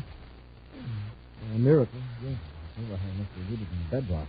Landslide passed completely over, down into the valley. If it wasn't for this shelf of rock, we'd be buried under tons of earth. Commander, the box. It's gone. Oh, yes. Down there in the landslide. When we get down the mountain to the ship, we'll call the Space Patrol unit from Amazonia to look for it. Come on, let's get off the mountain before there's another landslide. Meantime, at the base of the mountain, Herbert Harrison clutches his disintegrator and peers intently at the swirling clouds of dust following the landslide. As the dust settles, Matt Thorne, Harrison's pilot, steps out of the private cruiser and walks toward the plastic case containing a man who's been sleeping for 1,000 years. Thorne, where are you going? case under the ship. That can wait. Look. Corey and the cadet. Yes, they survived the lens strike. Quick, finish him off with the disintegrator. No, not now, you idiot. Do you want to spoil more than 1,000 years of planning? But here they come. Let them. It's our job to keep this mystery localized. Localized in this solar system until we can get away, understand? Sure, I understand. Then take this disintegrator. Get it out of sight. I'll handle Corey. From now on, Plan 3 is in operation. All right. I've lost my head for a minute. Oh, Commander Corey, cadet, you made it. Thorne and I have given you up for long. The landslide passed over us. Well, how's Thorne's hand? He's treating it now, Commander. Nothing to worry about. He'll be all right. I appreciate your help, Harrison. Happy now I'll be able to handle things ourselves from here on. But the man in the cave, can you manage? Yes, sir. We'll get him aboard Terra 5 and blast off. Let's go. Many hours later, in an operating room at the Terra Medical Center, Buzz, Happy, and Dr. Nathan Andross stand around the plastic case containing the figure of a man. Nearby is an open cylinder. The transparent plastic cover of the case has been removed. Buzz, Happy, and the doctor gaze intently at the placid features of a man who may have been sleeping for 1,000 years. I followed the instructions in the cylinder, Commander. We should obtain results shortly, if we obtain them at all. And you didn't need anything in the chest that got lost. No, fortunately. Dr. Andrew, the man's smiling. He is alive. Yes, Cadet. The reviving procedure is amazingly similar to our present-day methods of terminating suspended animation. And according to Dr. Jonathan's message, his name is David Stern. But who was this Dr. Jarnigan? And how did Dr. Jarnigan ever get him to agree to such a crazy idea like this? That's something we won't know until the man wakes up. Dr. Andross, when will that be? Well, the body temperature is nearly normal. The pulse beat is increasing. The breathing is becoming deeper. And there's nothing abnormal about it, huh? Well, no. Except for one thing. We have not been able to classify his blood. And he has an entirely different type of blood? So it seems. Of course, the obvious explanation is that his blood was radically changed by the process that put him to sleep for 1,000 years. Oh, sure. Hey, he's coming to. His eyes are open. Could be a terrific shock. Can you hear me? Can you hear me? I hear you. No, I'm not Dr. Jonathan. You're in a hospital. You're carrying out Dr. Jonathan's instructions. Everything's all right. Sure. I know. What's the date? When did you fall asleep? I went to sleep in 1954. What year is it now? We'll have a nice chat. Okay. Break it to me easy. What century? 30. Yeah. I do feel sort of drowsy. I guess if you're sleeping 1,000 years, it gets to be a habit. Nothing else. He's asleep again. Amazing. Look at his calm as if he'd only awakened from one night's sleep. Maybe I'll be asking later. When he wakes up again, Dr. Andross, call me. I'll be in the superintendent's office. In the secluded office in the administration section of the Terra Medical Center, Happy excitedly jots down questions to ask David Stern, the man who actually lived on Earth in the 20th century. Commander Corey, however, seems gravely troubled. Something worrying you, Commander? Something about this Stern case that doesn't ring true. It's Dr. Jarnigan, for example. He made a discovery nearly 1,000 years ahead of his time. Yet none of our research experts can find any mention of a Dr. Jarnigan in old 20th century medical records. He kept all of his work a secret. Possibly. Another thing. What happened to that space appearance? How did it happen that Harrison and Thorne were there before us? Well, they were looking for biologicals. So they came. And I checked in those two names. Universal Biologicals has no one named Herbert Harrison or Matt Thorne working together. What? And what's Harrison's game, anyway? Yeah. But Harrison and Thorne aren't in South America hunting biologicals. They're right here in Florida. And you think they were in Amazonia for the same reason we were, to find the source of that signal? I think they found the transmitter and destroyed it. What? Commander, Something terrible. Yes, Dr. Enroth, what is it? This naval sperm has disappeared. Disappeared? I thought you locked that room, Doctor. I did lock it, but the lock has been destroyed. There's a big hole in the door where the lock was. I will order the entire hospital searched from top to bottom. All right, Doctor, do that, but I don't think you'll find Stern But here. where could he be? I know two men who might be able to answer that question. Come on, Happy. Watch in the paramedical center. In a small apartment, two men carefully go over every inch of the walls and furniture with a small instrument that projects an almost invisible cone of violet light. A third man sits and stares at them, a placid smile on his face. Well, that's about does it. We've covered everything with the eradicator beam. All right. Now, Stern, don't touch anything. Stern, do you hear me? Yes, I hear you. Let's get to the spaceport. Oh, sure. What's the matter with you? Don't you realize you're going home, back to Vega, after 1,000 years in the solar system? That's probably what he's been dreaming about. Hey, Stern? No, I was dreaming, but not about home. For 1,000 years I've dreamed. What wonderful dreams. There's nothing anywhere in any galaxy as beautiful as those dreams. We've got a job to do. When we get to Mars, we'll get aboard our star drive ship and head for Vega with all the information Horn and I have gathered. The United Planets won't know they're in danger until our task force hits them. Look at that. Get Stern into the next room. Go on, Stern. No one must see you here. All right. I'll tell you about my dream later. Now, whoever it is, I'll do the talking. Yes? Well, it's Commander Corey, this physicist guy. I figured it would be. You finished your search for biologicals very quickly, didn't you? I was called back by the firm. I'd like to talk to you. Mind if I come in? Come right in, both of you. Thanks. Come on, Happy. Yes, sir. Sit down, gentlemen. Yeah, make yourselves at home. How's your hand, Thorne? Oh, just fine. May I see it? I'd like to take a look at it. Completely healed. Remarkable. I told you we were well equipped to handle field emergencies. I see. Well, Harrison, I thought you might like to know about the suspended animation case. Oh, the man in the cave. I was going to ask about him. How is he? He disappeared from the hospital. Before I came here, I thought you might help us find him. I'd like to help if I can, but searching for missing persons is a little out of my line. What is your line, Harrison? I told you. Biological. I'm field survey agent for university. They never heard of you or of Thorne. There must be some mistake. I've been with them for years. What's in the next room? It's just a bedroom, Commander. And if I have a look? Come on, Happy. Stay right where you are, both of you, and get your hands up. Better do as Thorne said. Your solar system blood guns are cool, but quite effective. And David Stern is here. Yes, but he won't be for long. Thorne and I are taking him home after we dispose of you. And just where is home? Some other solar system, I suppose. You are right, Commander. Stern, Thorne, and I are from the constellation you call Lyra. To be exact, in the planetary system of the star Vega. Nothing like it. From another star system. Yes, Skipper. If you hadn't escaped the landslide, Thorne and I could have taken Stern away, and no one would have ever known that spies from another solar system had been among you. Well, then Stern hasn't been in suspended animation for 1,000 years. Oh, yes, he has. But there never was a Dr. Jarnigan. Stern arrived on your planet Earth before your era of space travel. He lived among you, learned your ways, your weapons. So your people could attack us, is that it? Yes. In 1954, he was ready to return to Vega.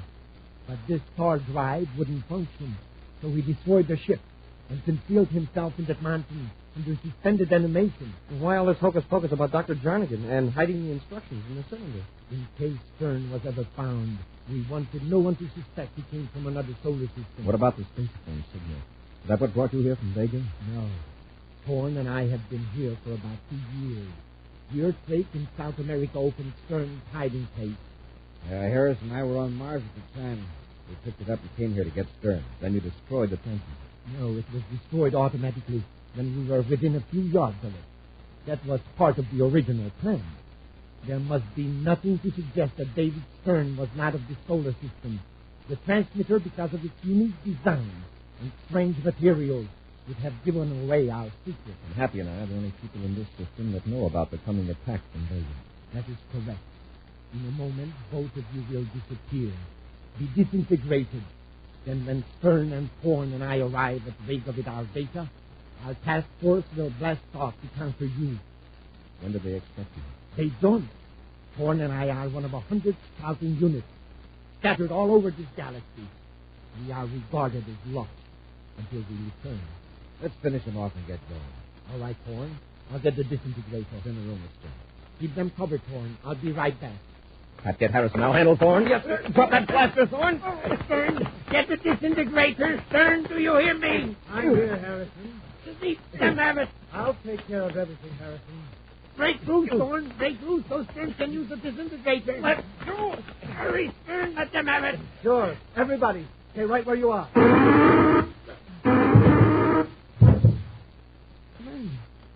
He got Thorne and Harrison. And this isn't a disintegrator. As you see, my friends are lying on the floor, asleep. Ah, please don't try to attack me, or I'll be forced to use this on you. Hold it, Hank. Stern, what's that weapon you've got there? Weapon? It's not a weapon. It's a blessing. If you only knew its effect, you'd beg me to use it on you. It knocked out your pals, Harrison and Thorne. They're asleep. Asleep the way you found me in the cave. Why'd you turn it on them instead of us? Because they're my friends. I want them to know the bliss of wonderful dreams. Everlasting dreams of beauty and peace. The dreams I enjoyed for 1,000 years. And you don't want them to go back to Vega. No. My people would only return here and bring war and pain and sorrow. The solar system is safe from invasion. Pat, take that suit thing with his hand and be careful. Yes, sir. In just a moment, a preview of next week's exciting Space Patrol adventure brought to you by Nestle's Quick for the greatest tasting chocolate milk and those famous Nestle's chocolate bars. Last call! Last call! Space Patrollers, this is absolutely the final time we'll ever be able to offer you the great cosmic rocket launcher. You've got to act fast. Now remember, included in this terrific offer are the break-proof plastic rocket, the stainless steel firing gun, the 33 feet of tough nylon cord, and the plastic scout car, which is launched automatically in midair.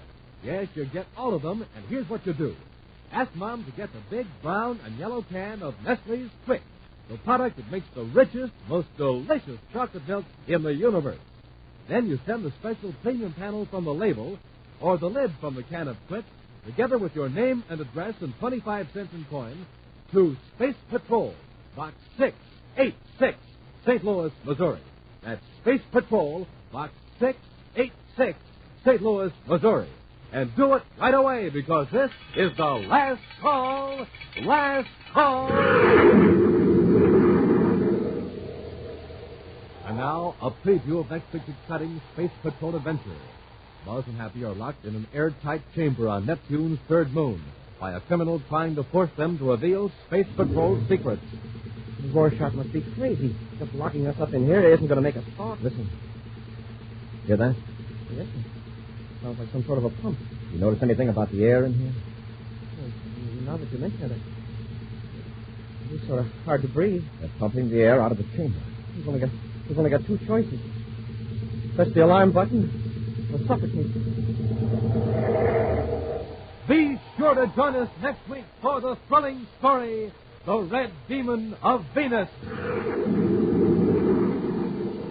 Space Patrol, created by Mike Moses, starring Ed Cameron as Commander Corey and Lynn Osborne as Cadet Happy, was written by Lou Houston, produced and directed by Larry Robertson, executive producer Mike Dever. Other players were Bela Kovacs, Norman Jolly, and Jen Arban. Dick Dufeld speaking. Now, don't forget to tune in next Saturday and every Saturday for exciting action on Space Patrol. Space Patrol was brought to you today by Rice Chex and Wheat Chex, the bite-sized cereals in the red and white checkerboard packages. Be sure to see another exciting Space Patrol program on your local ABC television station. Consult your newspaper for time and channel. This program is broadcast to our armed forces overseas through the worldwide facilities of the Armed Forces Radio Service. Space Patrol came to you transcribed from Hollywood. This is ABC Radio Network.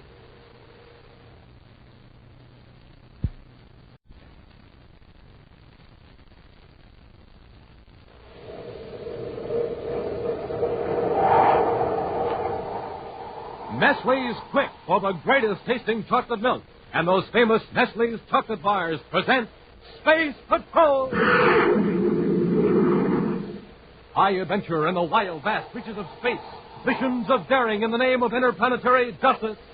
Travel into the future with Buzz Corey, Commander-in-Chief of the Space Patrol. In today's transcribed Space Patrol adventure, Buzz and Happy are locked in an airtight chamber on Neptune's third moon by a criminal trying to force them to reveal Space Patrol's secrets. Rorschach must be crazy. Just locking us up in here isn't going to make us talk. Listen. Hear that? Oh, yes, sir. Sounds like some sort of a pump. You notice anything about the air in here? Now that you mention it, it's sort of hard to breathe. They're pumping the air out of the chamber. We've only got two choices. Press the alarm button or suffocate. We'll return in just a moment with today's exciting Space Patrol adventure, The Red Demon of Venus. Say, Space Patrollers, this is Cadet Happy. If you're like me, you never get enough Nestle's chocolate. Man, that's such sensational, smooth, rich, delicious chocolate. Every bite tastes like more. And you know, there's a way to buy them so you always have more. That's the family pack. 6 Nestle's chocolate bars packed together in a swell carton. Tell Mom she'll find them at grocery stores and supermarkets. And they're real money savers, too. There's another way to make sure you have plenty of Nestle bars. That's to buy them big. You can get a 10-cent bar, or bigger still, an economy bar, and bigger yet, a tremendous king-size bar. That's the one I like best because it's so thick. Now, the 10-cent economy and king-size bars, as well as those neat family packs, come in all 3 of Nestle's terrific flavors. Smooth, creamy milk chocolate in the red and white wrappers, milk chocolate with toasty almonds in the blue and white wrap, and, of course, that crispy, crunchy, wonderful crunch bar in the red and blue wrap. Whichever you like best, treat yourself to Nestle's in a great big way. I'm sure you'll say just what I do. The more Nestle's, the merrier. And always remember, Nestles, Nestle's makes the very best chocolate. Ooh, what a voice.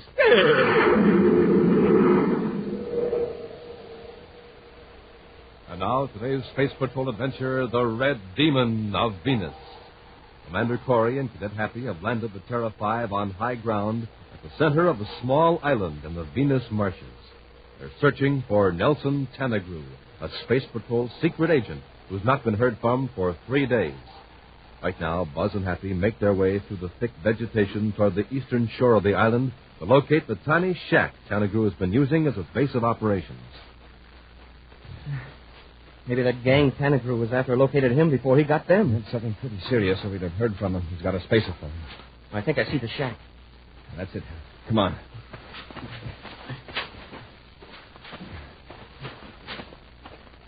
Smoking rockets. It's almost underwater.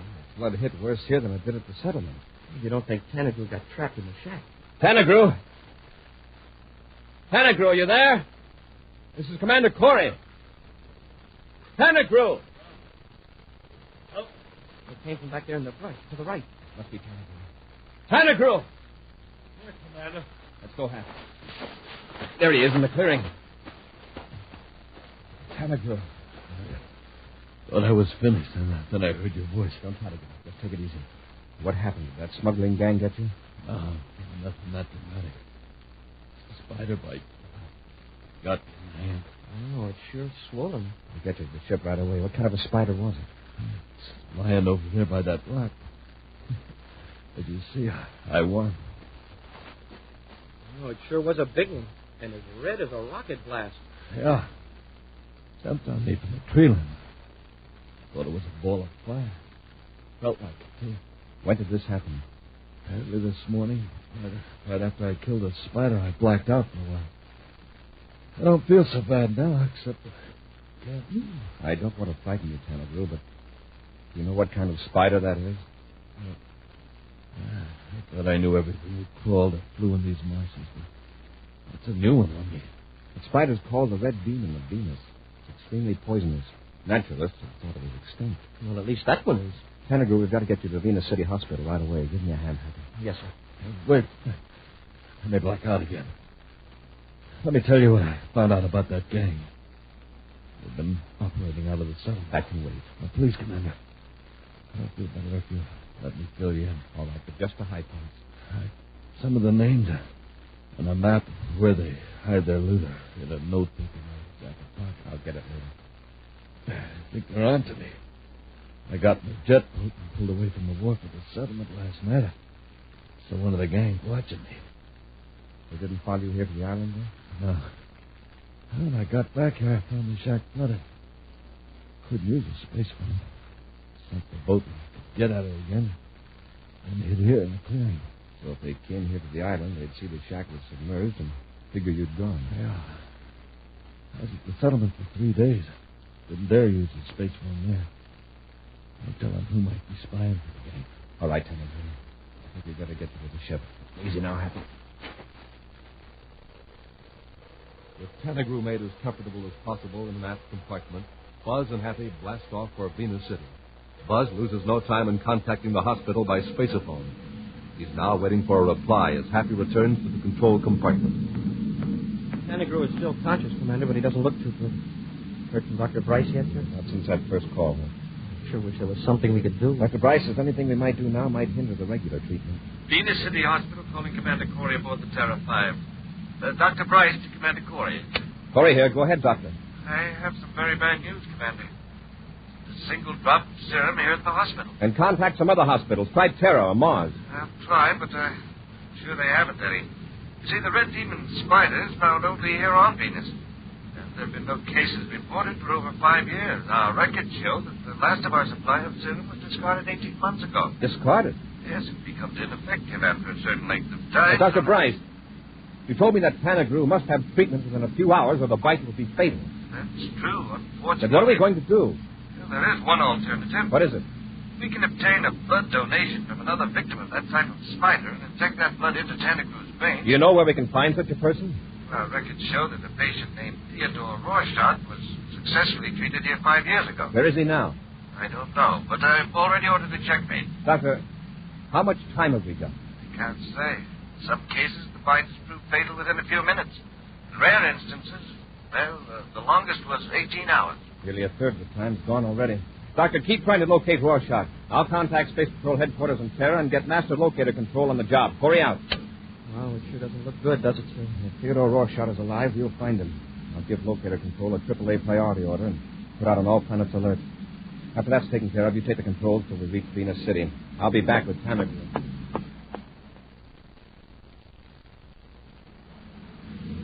Just take it easy, Tanagru. We'll be landing in Venus City in a few minutes. Never thought a spider might put me on my back, Commander. That took a red demon to do it. Yeah. Say, have you had a chance to go over my notebook? Yes. Done a great job. The information you've gathered, we can close in on those clues right away. Well, except we couldn't get a line on who he is. Keeps in the background. When we pull in the gang, we'll make them talk. I've got a favor to ask. When you round them up, I want to be in on it. Well, that's going to be up to the doctor. And if he says okay, you can bet we'll be there when you pull him in. Excuse me, Commander. Yes, Happy. You asked me to tell you when we were 3 minutes from Venus City. Yes, Happy. Thanks. I'll take over. Lieutenant Girl, take it easy. Sure. You bet, Commander. I told you to land the ship. Something wrong? Yes, sir. I didn't think I should tell you in front of Tanagru. A report just came in from Terra headquarters on Rorschach. Where is he? They don't know. The last information on him is a year old. Rorschach is wanted. He's a criminal. And he's hiding out. Poor Tanagru. Looks like it's all over with him. You've got to find Rorschach and find him quick. Well, gee, sir, the Mercury headquarters hasn't found him in a year. What chance have we got with just a few hours to go? Get on the controls, Hap. We're in a spaceophone Venus City headquarters. When we land, I want an interplanet relay set up for an emergency message. Meantime, millions of DUs away in Neptune City, two men sit before a spaceophone receiver. As the sweep second hand of a clock swings upward, both men grow tense. And one grips his companion's arm. I tell you, Rorschach, it's been on every 15 minutes. Commander Corey himself. Microtape, of course. And on all the main channels. It's a trap. I know it is. Calm down, Glacier. No use getting excited. Scared the daylights out of me when I first heard it. I expected any minute to hear the Space Patrol right outside that door. Quiet, Glacier. Number 97. All planets alert. Attention, all Space Patrol units and all citizens of the United Planets. This is a AAA priority bulletin. Please listen carefully. This is your Space Patrol Commander-in-Chief, Buzz Corey. What did I tell you, Rorschach? Shut up. I'm addressing every man, woman, and child in the solar system. In particular, I'm addressing Theodore Rorschach. See? 5 years ago, you were bitten by a poisonous spider, a red demon of Venus. Your life was saved. Now, Theodore Rorschach, you have the power to save a life as yours was saved. A few drops of your blood, that's all that stands between life and death for a fellow human being. He's breaking my heart. I don't ask you to turn yourself in. You are guaranteed immunity from arrest while you perform this generous act. Go to any doctor in the solar system, any medical organization, public or private. You will then be given 48 hours of further immunity. You will not be followed. You will not be traced by man or instrument of any kind during that period. You risk nothing, Rorschach. You can save a life. Contact any doctor or any space patrol unit, but act now. Every second is urgent. This is Buzz Corey. Cut it off, Blazer. It's a trick. It has to be. Maybe. But I doubt it. Corey doesn't work that way. Rorschach, you aren't thinking of playing Corey's game. Yes, Blazer, I am. It's Corey's game. But the cards are mine, and it's my deal. Contact Commander Corey right now. A few moments later, at the Venus City headquarters of the Space Patrol, Communications Center switches an emergency spaceophone call to Buzz Corey's temporary office. The commander listens skeptically but intently as an anonymous voice dictates a bold demand. Those are Rorschach's terms, Commander. What's your answer? How do I know you're actually representing Rorschach? You don't. But for that matter, how do you know I'm not Rorschach? All right, let's not argue that. Why does Rorschach insist that I need him personally out in space? It would save precious time if Rorschach came directly here to Venus.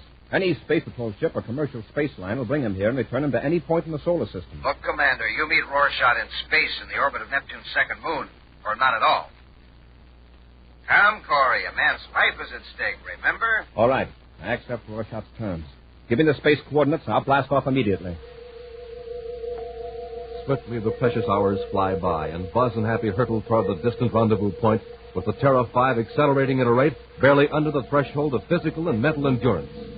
Finally, as they near the orbit of Neptune's second moon, the scanning beam of the viewscope fixes upon a small object in free fall.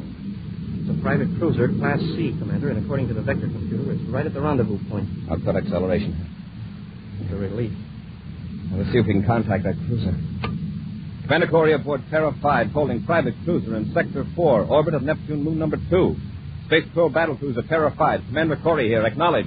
Private cruiser N208, Commander Corey. This is Theodore Rorschach. You made good time. You'll need every second of it. When we join airlocks, be ready to come aboard. Just a minute. You come aboard my ship. All right, it doesn't matter. And one more thing.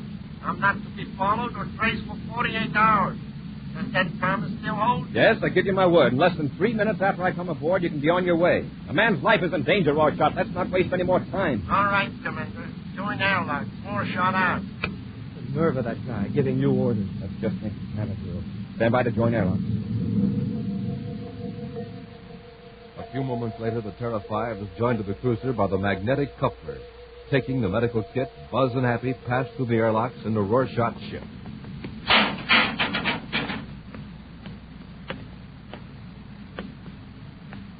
Welcome aboard, Commander. You're Theodore Rorschach, is that right? Right. Strip and fits. You'll know for sure when they run a test of your blood samples. Roll up the right sleeve. Sure.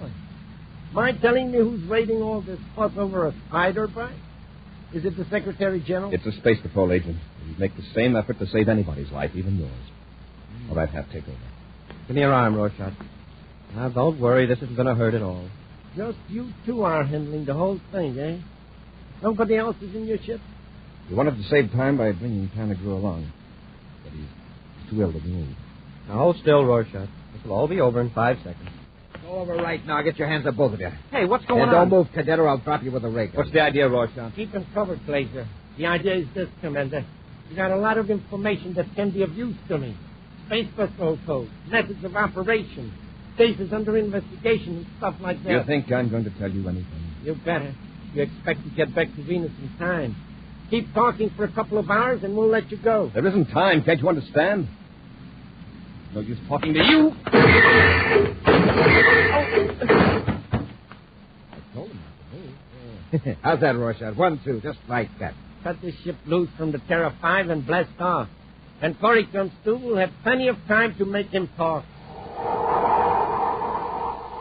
We'll return to Space Patrol in just a moment. Say, Space Patrollers, how are you at magic? You like to astonish your friends and family with real neat tricks? Well, here's a great one for you. And so simple, I can teach you how to do it in just about 1 minute. here's what you do. Pour out a big, frosty cold glass of milk. Now just drop in 2 spoonfuls of Nestle's Quick. Twirl your spoon in the glass and presto, like magic, you have the richest, most delicious chocolate milk ever made. Yes, sir, it's real magic because Nestle's Quick makes itself. Yes, sir, it's the only chocolate milk that needs no beating, no shaking. It's the only one that mixes instantly and completely and stays mixed until you've drunk up the very last drop. And believe me, gang, it's the only one that gives you sensational, rich flavor, just like Nestle's chocolate bars. And boy, does that taste like a million. And say, here's another part to this trick. Yes, sir, you can make Quick disappear just like that. You want to know how that's done? Easy. Once you taste the cosmic flavor of Nestle's Quick, you'll drink it down so fast, it'll actually vanish before your eyes. Now, wouldn't you like to be a magician and have this sensational chocolate milk for your meals and snacks? Well, all you have to do is remember that Nestle's Quick does the trick. That's Q-U-I-K, Quick. It comes in the big brown and yellow can, and it's magic. So ask Mom to bring home some today. And save the special premium panel from the side of the Quick label. It's going to come in handy real soon. And now back to our Space Patrol adventure, The Red Demon of Venus. Rendering Buzz and Happy unconscious with a ray gun, Rorschach and his accomplice, Glazer, pulled their space cruiser away from the Terra 5 and blasted off into space. Feeling secure that Commander Corey has already given Space Patrol units orders not to try to trace Rorschach for 48 hours, the true criminals have taken Buzz and Happy to a hideout on Neptune's third moon. Right now, Rorschach stands over them as the Space Patrollers regain consciousness. Now listen, you're where no one will find you. You're on Neptune's third moon. Rorschach, listen to me. There's a man on Venus with only a few hours to live. Shut up! He's a Space Patrol agent. I don't care whether he lives or not. But if you care, you better talk. Glazer! Yeah. Come here. Let's get to work. Oh, they come around, huh? Now get this, Corey. Your only chance to save this pal of yours is to start talking. Give us the Space Patrol codes and all that other stuff I mentioned. Come on, give. If you keep us here, one man loses his life. Tanagu. If we reveal Space Patrol secrets, we'd use them to destroy many innocent people. So you won't talk to save Tanagu, eh? No, even if we did talk, you wouldn't keep your promise. The study. We'll put them in the study. Yeah, that'll do it. Yeah. Open the door, Glazer. All right, you two, get moving. Go on inside. When you decide to be reasonable, and I'm sure you will, you'll find an alarm button near the door. Just press it and we'll let you out. Now, get in.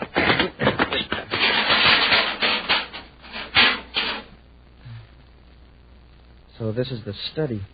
It looks harmless enough to me, just a bare room. Yes, lined with metal. Walls, ceiling, and floor. Oh, this must be the alarm button Rorschach mentioned. I wonder what's supposed to happen to make us talk. Oh, I know. Keeping us here without food or water. Maybe, but that's a slow method. Rorschach knows he's got less than 48 hours before the Space Patrol starts searching for us. Sure, but nobody knows we're on the third moon of Neptune. No, but when the search begins, it'll start from our ship. Unless Rorschach destroys it, it's still in free fall around the number 2 moon. The Space Patrol will search all the moons, probably with special attention to number 3. Why, sir? It's the only Neptune moon with atmosphere. Hear that? Yes, sir. Sounds like some sort of a pump. Notice anything about the air in here? Now that you mention it, it's sort of hard to breathe. That they're pumping the air out of the chamber. They're making a vacuum in here. We've only got 2 choices. Press the alarm button or suffocate. Don't intend to do either one. Yeah, we can't break out. No. Perhaps let's see if we can find the outlet valve, the place where the air is being drawn out of here.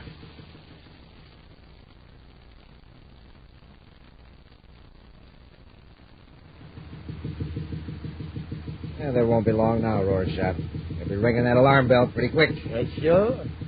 I don't care how brave a man is. When he can't breathe, he gets panicky. He'd give anything for one lungful of air. Wonder why they don't ring a bell.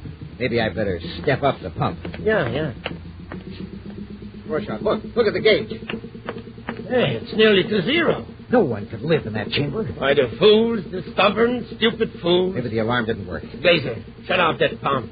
Shut it off, quick. Sure. Now, let's open the chamber. They still may be alive.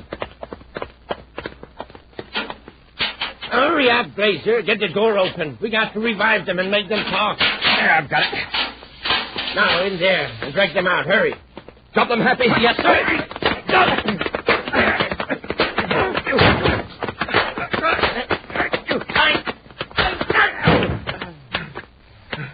Wow. If Laser hadn't dropped with that last punch, I'd have folded. Rorschach took the last I had. That air sure feels good. My lungs are burning. Rorschach must have a spaceophone here. We've got to win back and notify Venus City Hospital. Hey, Commander, Laser's coming too. Watch him. Yes, sir.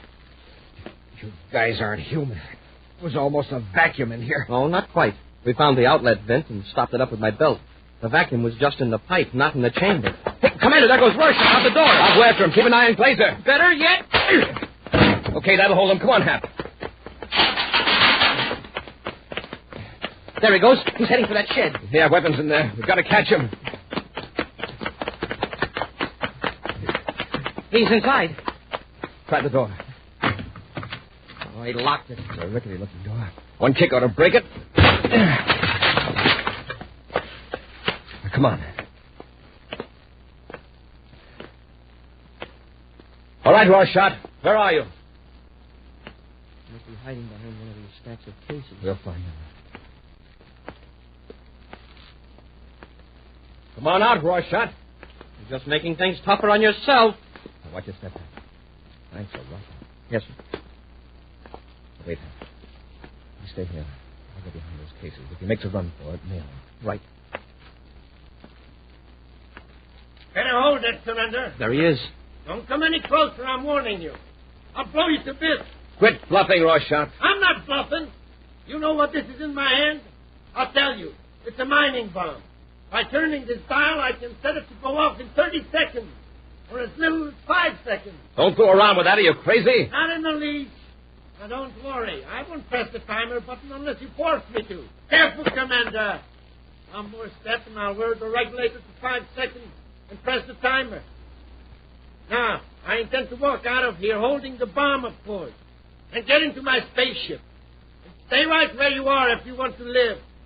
Gee, Commander, it isn't even a case of us or him. It's us and him. Yeah, the cadet is right, Corey. You won't gain a thing if you try to stop me. All right, Rorschach. But there'll be another time. I'll take my chances on that. Goodbye, gentlemen. The floor gave away. Get him quick, Hap. All right, Rorschach, get up. I can't. I'm cut. My leg's cut. Well, just take it easy. We'll pull you out. What happened to the bomb? Where is it? I dropped it through the hole in the floor when the plane gave away. Listen. There's something down there, under the flooring. It's the bomb. I must have pressed the timer when I fell. Smoking rockets, we've got to get out of here in a few seconds. Don't leave me here, please. Don't leave me here. Get me out. Happy, grab his other arm and pull. Yes, sir. Oh, he's really stuck. Once more, Happy. Yeah, that does it. Get him out of here. Hurry.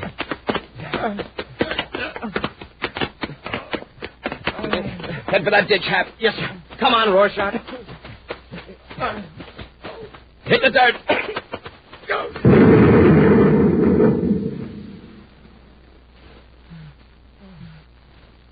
Wow.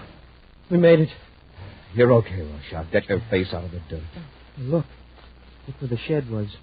There's nothing but a big hole. All right, Hap, get Glazer. We're blasting off for Venus. With their captives aboard Rorschach's private cruiser, Buzz and Happy blast off from Neptune's third moon and chart a vector for Venus. After making sure Rorschach and Glazer are securely bound in the compartment amidship, Happy goes forward to the control section where Buzz is completing a spaceophone call. Very good, Major. Proceed as directed. Corey out. Contacted Venus yet, Commander? Yes. State Patrol headquarters at Venus City is going to have Dr. Bryce call me. Gee, they're sure a slow old trait. We'll never get to Venus at this rate. I've got news for you, Hap. The Neptune Patrol Unit recovered Terra 5 from free fall. We'll meet it at the Neptune orbit and transfer aboard. Oh, great. But even at that, we'll never make that 18-hour deadline. Dr. Bryce at Venus City Hospital calling Commander Corey aboard private cruiser M208. Commander Corey here. How's Tanagru? He's still alive, Commander, but he's steadily growing weaker. Doctor, how much time? Frankly, I can't say. If it wasn't for Tanagru's rugged constitution and will to live, well, it would have all been over hours ago. He's got to hang on. He's got to. Doctor, do anything you can. I'm sorry, Commander, but there's nothing more we can do until you get here with Rorschach. All right, Doctor. You'll make it. Corey out. Even aboard the far swifter Terra 5, the voyage to Venus seems endless. At last, the ship roars through the space lock of the Venus City spaceport. Then, at the hospital, comes the most agonizing eternity of all for Buzz and Happy. There is nothing to do but wait. Finally, the door opens. And a moment later, they stand looking down at a pale, exhausted man. Sure good to see you, Commander. Cadet. You're looking fine, Tanager. Yes, Tanager. Doc Bryce says you'll be up and around in a day or so. You bet. And then will I help you round up the leader of that Venus gang? Well, I'm afraid that's all. Commander, you promised. I know.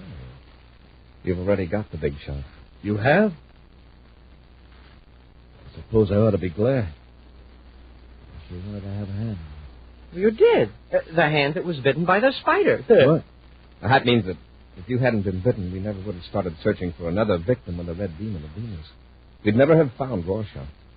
You mean Rorschach? Yep, he's the head man. We found evidence on his spaceship. And he's confessed. He told us he was in the Venus marshes 5 years ago, setting up the gang, and the spider got him.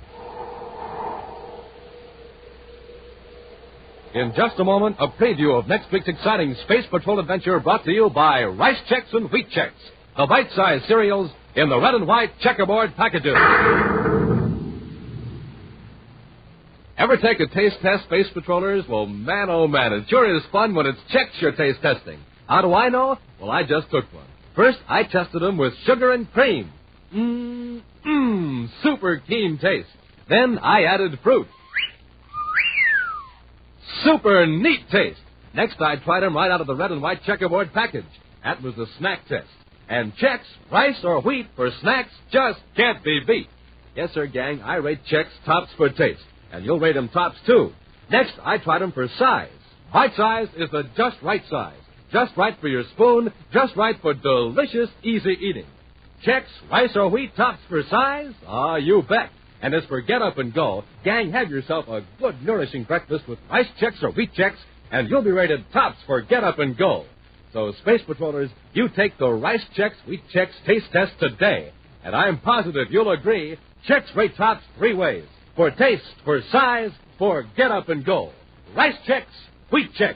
The cereals with the super swell free Space Patrol trading card inside the red and white checkerboard package. And now, a preview of next week's exciting Space Patrol adventure. Buzz and Happy, exploring a wooded section of Mars, have just seen 2 men in strange, primitive masks holding a girl as captive. As the 2 Space Patrollers move to rescue her, Happy falls into a pit covered with branches and leaves. Are you hurt, Happy? No, sir. Here, give me a hand. I'll pull you out. Yes, sir. I can't quite reach it. I'll lie down on the edge of the pit. There. That's fine, sir. Now I can... Hey, Commander, look out. What's the matter? Look behind you. There's a man in a mask, and he's got a spear at your back. Be sure to join us next week for the thrilling story, The Mystery of the Masked Martians. Space Patrol, created by Mike Moser, starring Ed Kemmer as Commander Corey and Lynn Osborne as Cadet Happy, was written by Lou Houston, produced and directed by Larry Robertson, executive producer Mike Devery. Other players were Norman Jolly, Ken Mayer, and Baylor Kovach. Dick Tufeld speaking. Now, don't forget to tune in next Saturday and every Saturday for exciting action on Space Patrol. Space Patrol was brought to you today by Nestle's Quick for the greatest tasting chocolate milk and those famous Nestle's chocolate bars. Be sure to see another exciting Space Patrol program on your local ABC television station. Consult your newspaper for time and channel. This program is broadcast to our armed forces overseas through the worldwide facilities of the Armed Forces Radio Service. Space Patrol came to you transcribed from Hollywood. This is ABC Radio Network. Rice Chex and Wheat Chex, the bite-sized cereals in the red and white checkerboard packages, present Space Patrol! High adventure in the wild, vast reaches of space. Missions of daring in the name of interplanetary justice. Travel into the future with Buzz Corey, Commander-in-Chief of the Space Patrol! In today's transcribed Space Patrol adventure, Buzz and Happy, exploring a wooded section of Mars, have just seen 2 men in strange, primitive masks holding a girl as captive. As the two space patrollers move to rescue her, Happy falls into a pit covered with branches and leaves. You give me a hand. I'll pull you out. Yes. I can't quite reach it. I'll lie down on the edge of the pit. There. That's fine, sir. Now I... Commander, look out. What's the matter? Look behind you. There's a man in a mask, and he's got a spear at your back. We'll return in just a moment with today's exciting Space Patrol adventure, The Mystery of the Masked Martians.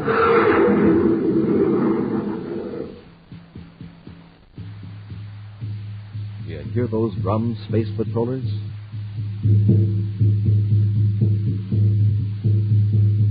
They're coming from an ancient city on Mars, and they're sending you a special message from Commander Corey about the brand new, super scary, super spooky-looking surprise Commander Corey has for you. The Man from Mars Totem Head with Magic Forehead Vision. Now, in just a few moments, you'll find out how you can get one.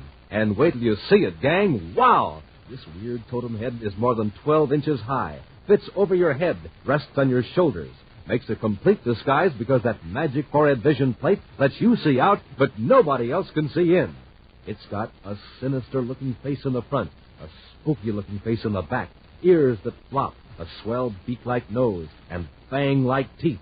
Put on your totem head, and your pals won't know whether you're coming or going. They won't know who you are either, because with a Magic Forehead Vision, you can see them, but they cannot see you. It's like having an extra pair of X-ray eyes. Now, gang, here's all you do to get your very own Man from Mars Totem Head.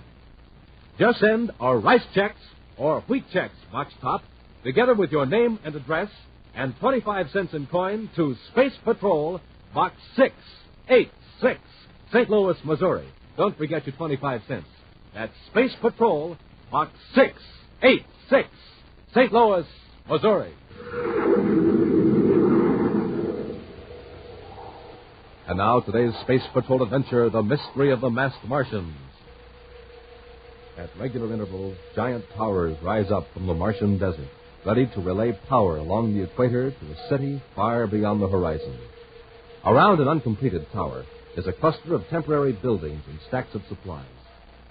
In the office of Ed Hicks, superintendent of construction, Buzz and Happy look on as Hicks points to a map in this section of Mars. We got all these towers up without a bit of trouble, Buzz. But from the minute we set up camp at this site, things have happened. What kind of things? Well, I suppose you could sum it up as sabotage. Supplies disappeared, food mostly. Mess hall burned down 3 nights ago. We've had accidents. Accidents? Anyone hurt? No, not seriously, but it slowed down our work considerably. Men have reached a point where they don't trust each other. Uh-oh. On a job like this, that's bad. You're right, Peter. Still, there's nothing tangible to go on outside of these accidents.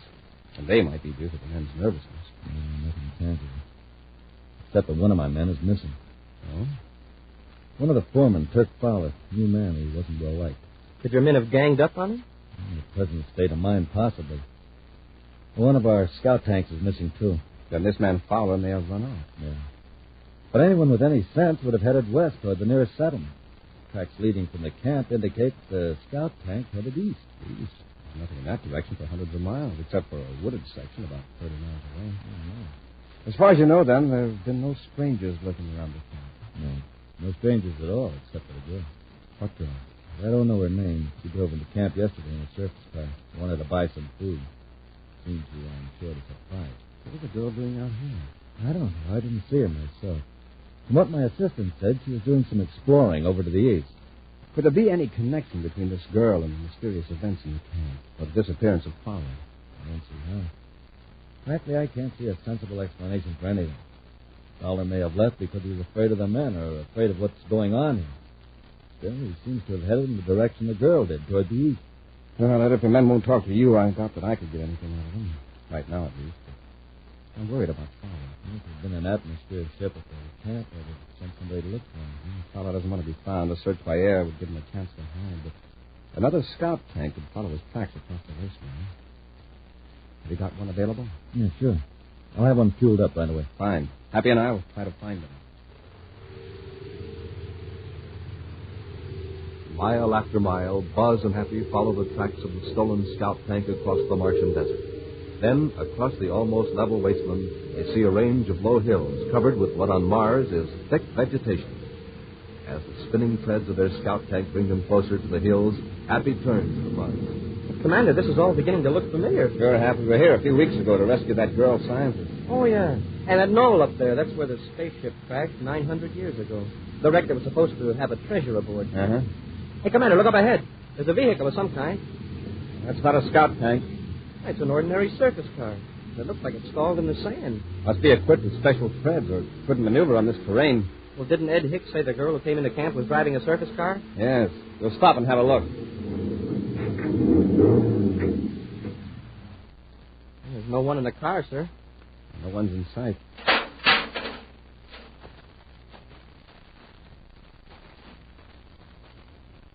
The tracks of that scout tank continue right past the car.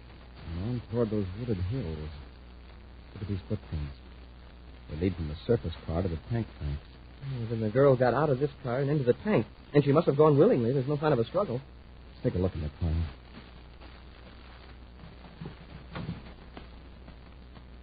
Let's see who this car's registered to. Uh-oh. What is it, sir? Look what's lying in the back seat. A mask. Why, it's the same kind of mask we found weeks ago near the wrecked ship and gave to... what was that girl scientist's name? Lauren. It's the same mask. Well, now we know who the girl was that visited the conscription camp. This car's registered to a vehicle renting company in Lowell City. And Miss Loring must have driven all the way from Lowell City, hundreds of miles across the desert all by herself. Apparently she's not alone now. Do you think she's in any danger from Fowler? Perhaps not. I'd like to know why he stole a scout tank and headed in this direction.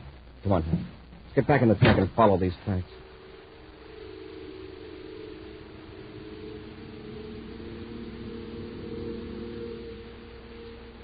There's the tank, sir, right at the edge of the woods. And over at the left is the wrecked spaceship. The black star. I don't see anybody up on the knoll. Maybe they're poking around inside the wreck. That's where they were going. They wouldn't have parked the tank clear over here.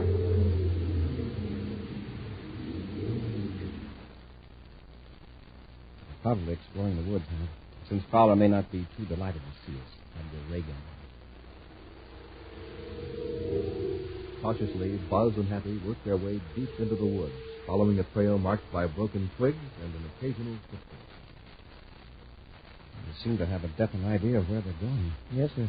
But who's doing the leading? Miss Loring or Fowler? The girl, probably. Fowler may be holding a gun on her. When we last saw her a few weeks ago, she was convinced that the people who crashed in that ship were space pirates and had hidden stolen jewels somewhere in this area. Only the jewels, but everything else. The wreck was completely stripped. Well, the last survivor of that wreck must have passed away 8 centuries ago. Hey, maybe he left a map, and Miss Loring found it. Mm-hmm. There was one mystery about that wreck that Miss Loring couldn't explain. When the pirates crashed, the spaceship phoned for help. According to the ancient records, there were 20 men and women aboard the Black Star. 18 survived the crash. Yes, sir. And help never arrived. Those graves up on the hill near the wreck prove that. And that's the mystery. Remember, there are 20 graves. Who buried the last survivor? Hey, that is a mystery. Of course, the simplest explanation is the records are wrong, but there were 21 people aboard. And Miss Loring may have all the facts now, Commander. It'll make quite a story. Those pirates landing with a ship full of stolen museum relics from Earth. Yes, and the choice they had to make between living out their lives here on Mars or calling for rescue and going back to Earth as criminals. And there could have been a battle between those who wanted to stay and those who wanted wait, to go. I heard something up ahead. There's a movement from that foot. Maybe there's something on the side. Smoke and rockets. What was that? I can expect that too right behind us. Commander, it's an arrow. Listen. Whoever shot it is running away. Well, why would Fowler be using a primitive weapon like a bow and arrow? It's a girl. Daniel Loring. She's in trouble. Come on, Hap.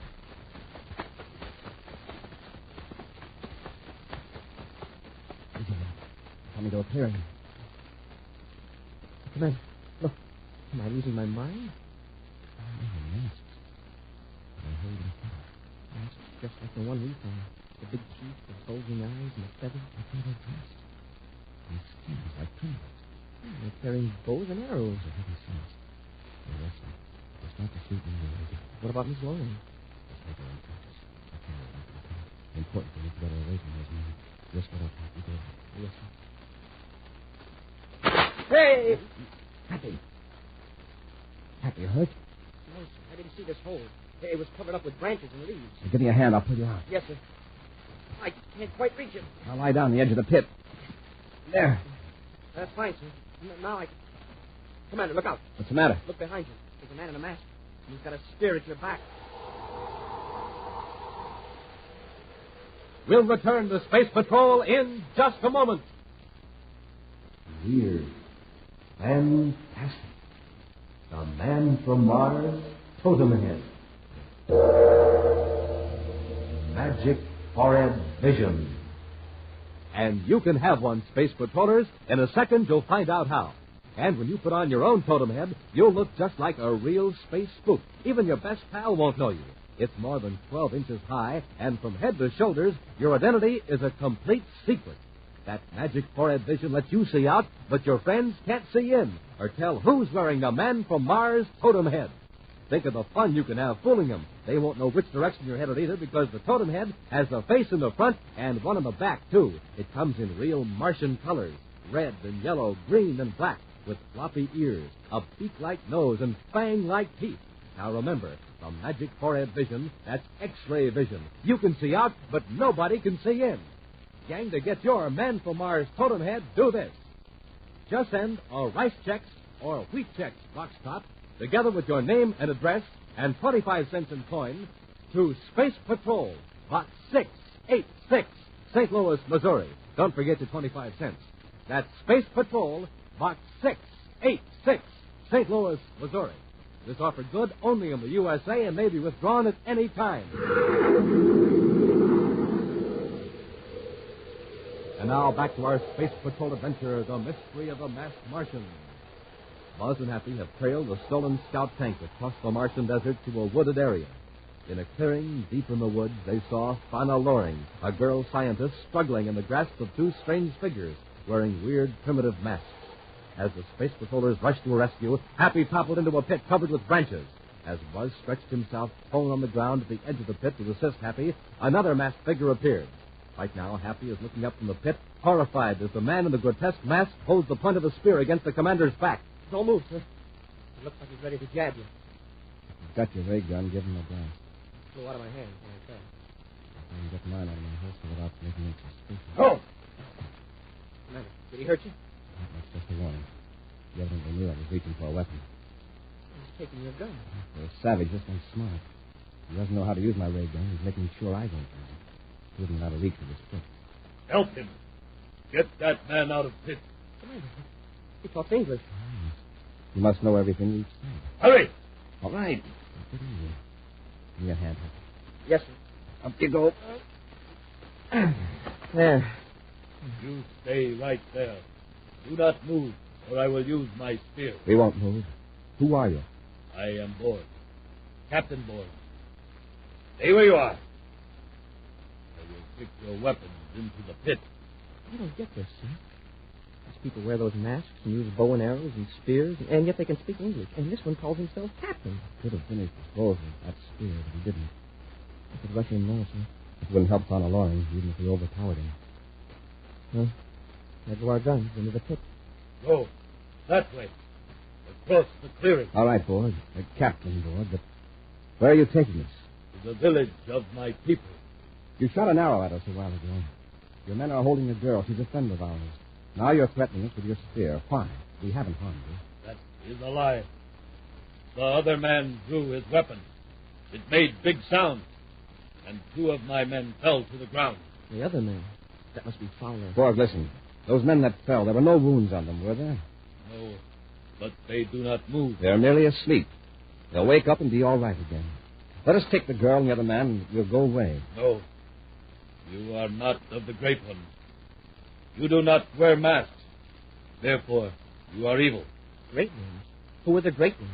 We will not talk here. Go. I will follow you with my spear at your backs. You better humor him, Happy. I think Captain Borg will listen to reason eventually. With the masked Martian walking behind them with raised spear, Buzz and Happy make their way through the woods. At last, they come to a clearing containing a few rude huts. In the face of a cliff are the openings of several caves. As Buzz and Happy are marched through the tiny village, they're aware of faces peering at them through the doorways of the huts.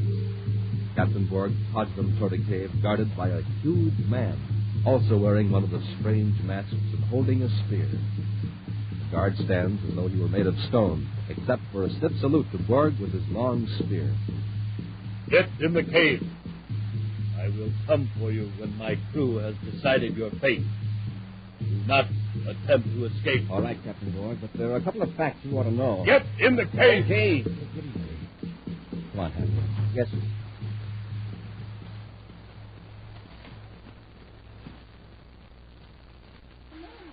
Hey, the girl's in the cave. Commander, You all right, Miss Lloyd? as well as can be expected. What about Fowler? Is he here, too? He was asleep in the back of the cave. He was hit by an arrow after he used his ray gun and Board's men. Is he hurt bad? It's just a flesh wound in the shoulder, but we should get him to a doctor before it becomes infected. From Boyd's attitude, that isn't going to be easy. Hey, Miss Loring, who are these people? Do you know? Yes, but the truth is so fantastic you won't believe it. They're descendants of the people who tracked up in the Black Star. Isn't that right? Yes, Commander. It's the most amazing example of survival I've ever heard of. That ship crashed here 870 years ago. That means this is about the 25th generation. Hey, but those graves on the hill, they're exactly 20. Why aren't there more? That hill's regarded as sacred ground. It's reserved for the great ones. The great ones. Oh, that's the phrase Board used. Yes, these people believe that their remote ancestors were superior beings who came out of the sky. They came out of the sky, all right, but they sure weren't superior. They were pirates. Remember, Happy, in 800 years, facts can become distorted into legends. Yes, but didn't they have any books on the ship? In the struggle for survival, reading probably became a lost art in 2 or 3 generations. That's what's taken over their efforts to obtain food.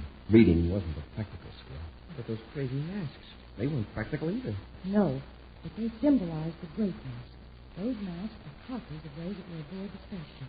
Relics of primitive tribes that lived on Earth thousands of years ago. Yet they're not quite like the Earth masks, Miss Loring. Oh, no. After all, these people are intelligent and creative. Each generation probably added its own ideas and designs. Yeah, but you'd think they'd know that people who fly in spaceships don't wear primitive masks. The first few generations probably realized it, but for hundreds of years, everything these people know has been passed on by word of mouth for 30 generations. Yeah, I noticed that Board calls himself captain and refers to his people as his crew. Yes, those terms are carryovers from the original survivors of the spaceship crash. Each new leader of this colony becomes a captain of the crew. Sounds funny at first, but I guess it makes sense. How many people are there in this group now, Miss Loring? Not more than 60. Yeah, that's quite a mob. When they've got bows and arrows and we haven't got any weapons at all. It's ironic, isn't it? Those primitive weapons, those museum relics, hadn't been aboard that spaceship. These people couldn't have survived. That's right. Chances are the ammunition for the modern weapons is exhausted in a few years. Well, right now I wish the spears and bows and arrows were exhausted. How are we going to get out of this fix? The chief weapon now is to know how these people think and what they feel. Exactly. Now, if we can convince him... It's Borg. Well, Captain Borg, what's the verdict? Verdict? I do not understand. But no matter. I have met with my crew.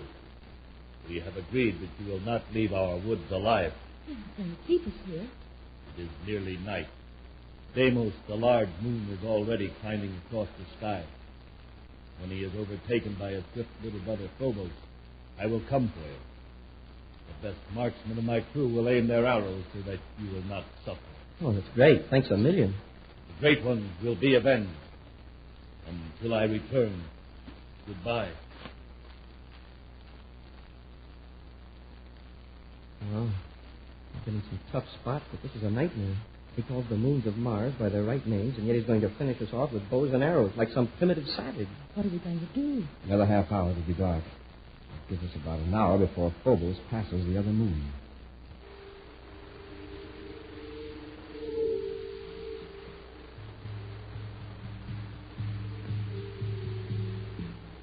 How's that shoulder, Father? It's pretty sore. Otherwise, I feel okay. All right, now listen. The worst I know about you right now is that you stole a scout tank from the construction camp. I can explain that. I had to get away. The men were blaming me for that sabotage. But I didn't have a... Never mind that. You're going to get out of here. You've got to act now. For that bad shoulder, you aren't going to be much help in a fight, so Happy and I'll jump the guard outside the cave. You two be ready to run when Happy and I attack you. Don't worry. He's standing out there, holding his spear. Let's go. You never knew what hit him. Come on. Fowler, let's get out of here.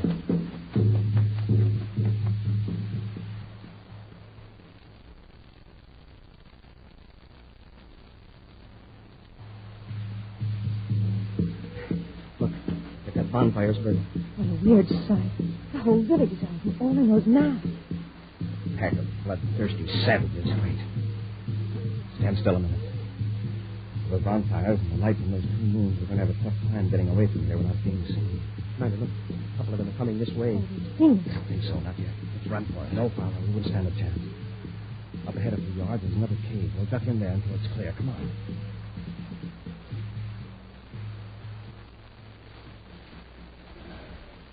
We made it. We aren't any better off now than we were before. Yeah? We haven't got a guard standing over us. The board's crew doesn't know we've escaped yet. Just let the commander handle it. Oh, turn off that light.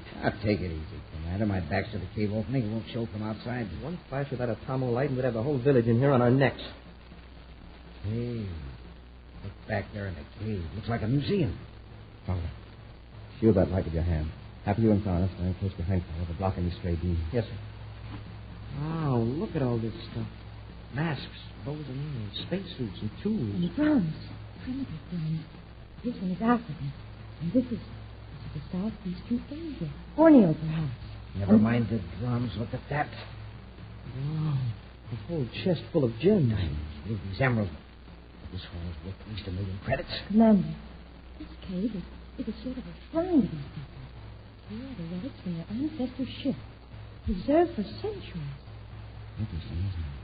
Spacesuits of the 22nd century next to prehistoric weapons. It's all the same to these people. Follow, leave those jewels alone. Now, let's take what we can. What good are they to these savages? Put them back. We aren't going to steal the treasures. Commander, are you nuts? This was pirate loot to begin with. Did their ancestors steal it? We haven't got time to argue about ethics and honesty. Do you want to walk out of this cave, or do I carry you? Well, okay. We could all be rich. I'm more interested in getting away from here alive. Commander, can I see if it's all clear outside the cave? Oh, wait, Happy. These masks. If we each put on a mask, we might be able to work our way around the edge of the village without being found. You are nuts. What about our clothes? A chance we'll have to take. If someone gets very close, our clothing will merge with the darkness. It's worth a try. Sure, even if they know we've escaped, they'd never suspect us of wearing these masks. Come on. Pick a mask and let's get out of here.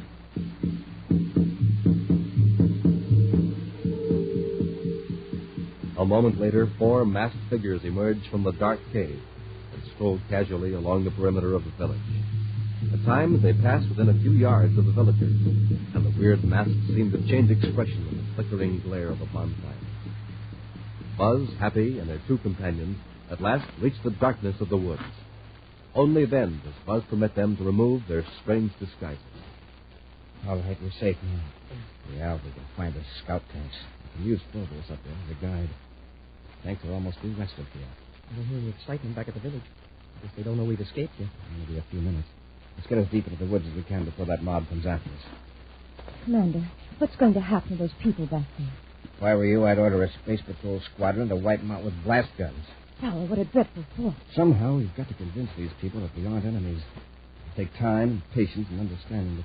But eventually, they can learn to live in our modern society. With the 2 moons of Mars racing across the sky over them, Buzz and his party at last reach the edge of the woods and stand beside one of the scout tanks. Now let's get into the tank. It's a long trip back to the construction Just camp. a minute. You 3 are staying here. Hey, Commander, he's got a gun. Yeah, and it's a blaster. I'm going to put your tank out of commission, Commander, and then I'm heading for Lowell City. Where did you get that weapon, Tyler? Back in the cave while you were picking out your masks. I've also got a handful of those jewels. Don't be a fool. You can't get away with this. I was going to stop him. Better think it over. This is a very stupid move. Oh, it is, huh? I've known for weeks that Miss Loring was planning this little one-girl expedition, and I knew if there was a treasure here, I'd make her lead me to it. Commander, I never saw this man until he came out here next scout camp. Yeah, that's right. But I knew your plans, Miss Loring. I got a job with the tower construction outfit to put me near the treasure. And the sabotage. You engineered that to delay the construction on that particular tower until Miss Loring showed up. Exactly. And her visit to the camp saved me a couple of scouting trips. Now just stand back. All of you. I'll make sure you can't use this tank to follow. Give me that gun, Fowler. Corey, I warned you. All right, Happy, get him to his feet. Commander, he had that gun pointed right at you. Why, he pulled it. He did pull the trigger. Oh, and you took that chance? That wasn't much of a chance. Fowler found that gun in the cave, right? Oh, then you figured it wouldn't fire because it was so old. No, Hap. Old weapons are often as deadly as new ones. I couldn't know about the gun, but I do know human nature. But, sir, what's human nature got to do with the gun not firing? Human beings don't use spears and bows and arrows if there's a more powerful weapon available. I can be almost certain that gun had fired its last shot centuries ago. Okay, Hap, let's get Fowler into the tank. We've got a long trip ahead of us. In just a moment, a preview of next week's exciting Space Patrol adventure brought to you by Nestle's Quick for the greatest tasting chocolate milk and those famous Nestle's chocolate bars.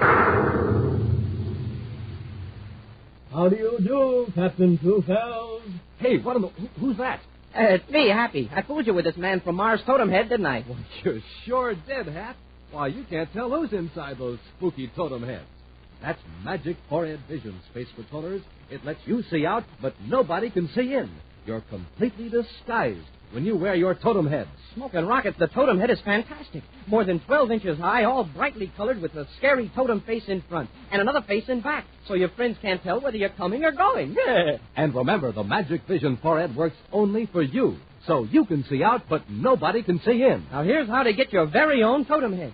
Send the lid or a tracing of the front of the label of Nestle's Quick, together with your name and address and 25 cents, to Space Patrol, Box 686, St. Louis, Missouri. That's Space Patrol, Box 686, St. Louis, Missouri.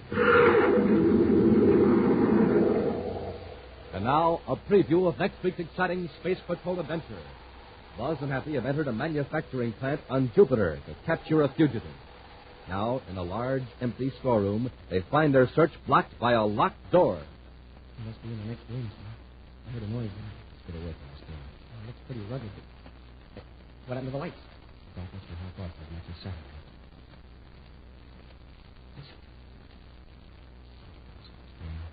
How did we get in? That came from the other corner, and there are two of them here. They've got ray guns. Fire toward those sounds. We've got to hit them before they hit us. Be sure to join us next week for the thrilling story, The Tattooed Atom. Space Patrol, created by Mike Moser, starring Ed Kemmer as Commander Corey and Lynn Osborne as Cadet Happy, was written by Lou Houston, produced and directed by Larry Robertson, executive producer Mike Dever. Other players were Virginia Hewitt, Norman Jolly, and Ken Mayer. Dick Two-Fells speaking. Now, don't forget to tune in next Saturday and every Saturday for exciting action on Space Patrol. Space Patrol was brought to you today by Rice Chex and Wheat Chex, the bite-sized cereals in the red and white checkerboard packages. Be sure to see another exciting Space Patrol program on your local ABC television station. Consult your newspaper for time and channel. This program is broadcast for Armed Forces overseas through the worldwide facilities of the Armed Forces Radio Service. Space Patrol came to you transcribed from Hollywood. This is ABC Radio Network.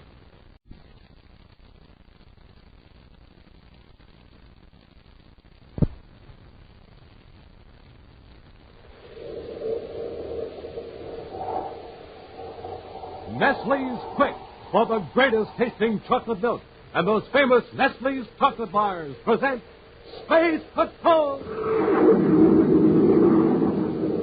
High adventure in the wild, vast reaches of space. Missions of daring in the name of interplanetary justice. Travel into the future with Buzz Corey, Commander-in-Chief of the Space Patrol! In today's transcribed Space Patrol adventure, Buzz and Happy have entered a manufacturing plant on Jupiter to capture a fugitive. Right now, in a large, empty storeroom, they find their search blocked by a locked door. It must be in the next room, sir. I heard a noise. Let's get away from this door. It looks pretty rugged. What happened to the lights? Darkness will help us as much as that.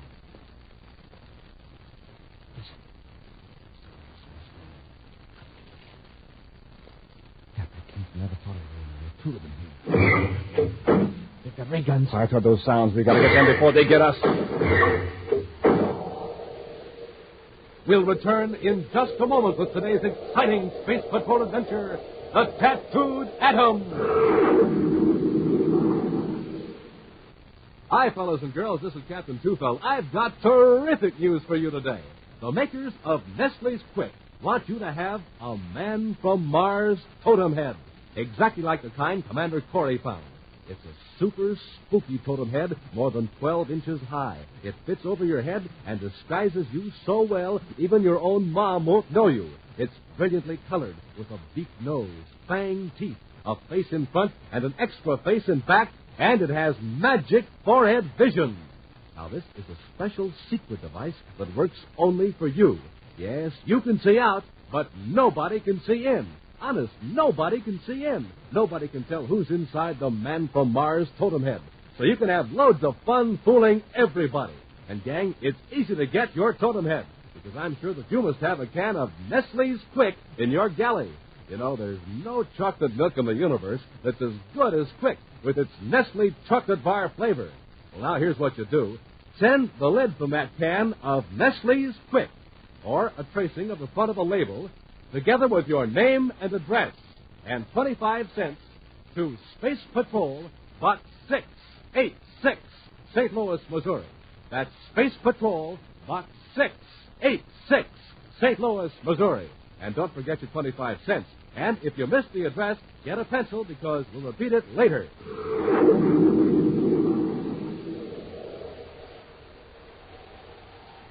And now, today's Space Patrol adventure, the Tattooed Atom. Commander Corey and Cadet Happy are at the most closely guarded scientific center in the solar system, the Arkhaven Research Laboratory on the planet Mercury. Investigating a leak of secret information, Buzz is asking the cooperation of Gene Satterley, a young scientist in the electrochemical section. Gene, you're aware that classified information is somehow being smuggled through the security network here at Arkhaven. I have heard rumors, Commander. In spite of every precaution and use of scientific detection instruments, information is being smuggled out of Arkhaven. I'm hoping you can help us find out how. But, Commander, I'm a scientist, an electrochemical engineer, not a crime investigator. I know. But you and other scientists and other divisions might help us locate a blind spot in our security system. Will you cooperate? Of course I'll help, Commander. In fact, I have something of interest to show you. Something that has puzzled me. What is it? In the next room, please. Come on, Hank.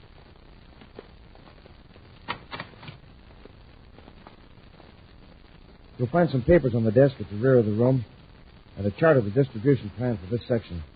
Oh, 1 minute. You go in. I want to get some notes out of my files. All right, Gene. Pat, let's look at that distribution chart. It can give us an idea of... Commander, he locked us in. Evidently, we've located that security leak. He acted kind of nervous. Should we try breaking down the door? No, there's a phone there in the desk. Maybe we can have the guards grab him before he even gets out of the inner ring. Now, wait, Hap. Let him get away. And we can have him followed. Don't touch the phone until you've had a chance to get past the first guard. A few hours later, Gene Satterley walks down a side street at Mercury City.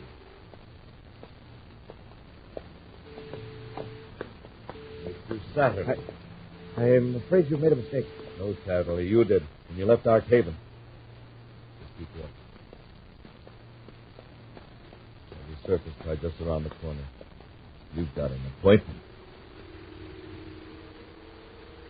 Gene Satterley's escort holds the muzzle of a ray gun against the scientist's ribs during the long drive to the residential section of Mercury City.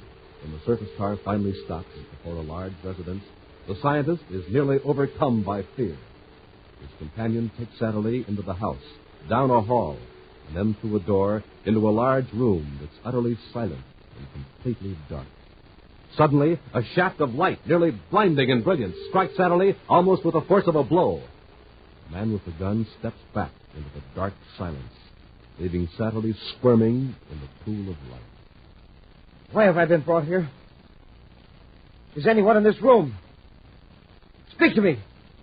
There is nothing to fear, Satterley. Who are you? I am Polydor. Polydor?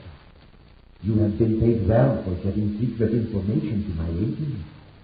But by running away, you ended your usefulness to me. Well, I had to. Commander Corey was on to me.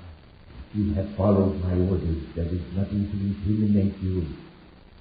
But perhaps you haven't obeyed my orders. Yes, I have. I had many spies at Arcaden. I was informed within 5 minutes after you left the lab. As you know, Mogren had noticed because he located you. Now, tell me the truth. I am telling the truth. Then where is message 58K? I sent it out of the plant in the usual way in marked atoms of mercury. It was never received. Well, it must have gone astray. Maybe the Space Patrol... Don't be stupid. The Space Patrol could give the Mercury every test in the book and still not discover our secret. Isn't that true? Yes, but... Then find that Mercury. Your life depends on it. Understand? Just who are you? For all you know, I am just a boy. I will be standing behind you in the dark, or I may be on Pluto. No one in the universe has seen me as Polydor, yet hundreds of them. Mogren, the man who brought you here, has never seen me. Then there's a spacephone here, and amplifiers. Do you think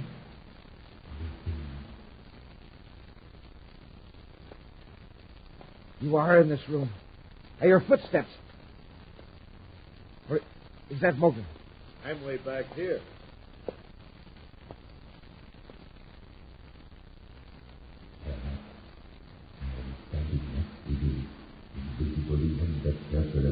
No, it's impossible. Did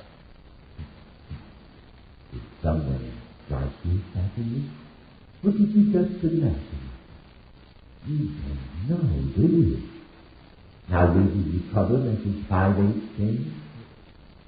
I'll do my best. Mogren, take him away. Elsewhere, millions of DUs from Mercury, the Terra 5 streaks toward Jupiter. As the giant planet looms larger in the nose port, Cadet Happy looks up from a sheet of spacer-phone reports from the Space Patrol Security Lab on Terra. I don't get it, Commander. Gene Satterley has a perfect record, not only at Arcaven, but as far back as the one ago. And there was nothing at the lab to connect him with anything crooked. Why did he run away? Well, he's guilty of something. That's very evident. But he's not a confirmed criminal. His method of escape shows that. How, Commander? Well, a true criminal type with Satterley's intelligence would have planned several alternative methods of escape in advance. Oh, like the phone in the room he lost us in. Yeah, he'd have put that out of commission. Exactly. He had almost 30 minutes' notice that we were at Arcaven and wanted to talk to him. Could have stopped him easily if we wanted to. Too bad we didn't. Look how he vanished in Mercury City with one of our agents just a few yards behind him. That wasn't so amateurish. Satterley must have had professional help that time. Now, our best chance to get a lead on him is to check his family and friends in Jupiter, particularly Satterley's father. Satterley wouldn't be fool enough to contact his father now, would he? Worth a try. On the outskirts of the main manufacturing section of Jupiter City is a small shop with a sign reading Joseph Satterley, Precision Machinist. Buzz and Happy have been trying to explain the purpose of their visit over the whir of a lathe. Yeah, there now. I can hear with that thing going on, but seems like nobody else can. Well, like I told you, Commander, my boy's on Mercury with the Arcaven Laboratory. Yes, Mr. Satterley, I know. Does he have any close friends here in Jupiter City? Well, there's a girl, Karen Lorimer. Karen, my boy at Gates. Commander, there's something wrong. Gene isn't in trouble, is he? Mr. Satterley, I know your son's excellent record. Yesterday, I went to Arcaven to ask him to cooperate with the Space Patrol on a security problem. You saw him yesterday? Well, Cadet Happy and I were talking to him. He suddenly pulled a very clumsy trick on us and fled from Arcaven. My son ran away? I can't believe it. I'm sorry, but it's true. Well, Mr. Satterley, can you think of anything to account for Gene's behavior? No. I'm sure he's done nothing wrong. Maybe he's overworked or breakdown nerves. Have you heard from him recently? No. 2 days ago, a package arrived. Small, but quite heavy. I opened it. Found this. A metal bottle. It is a container of mercury. Yeah, it's stamped Arcaven Labs, Section E3. Steve Satterley section.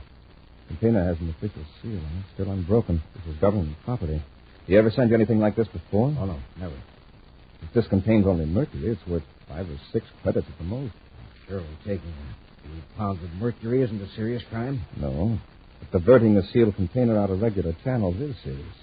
If this is only mercury, then I'd agree with you that Gene is suffering from nerves. It's too stupid and pointless to be a crime.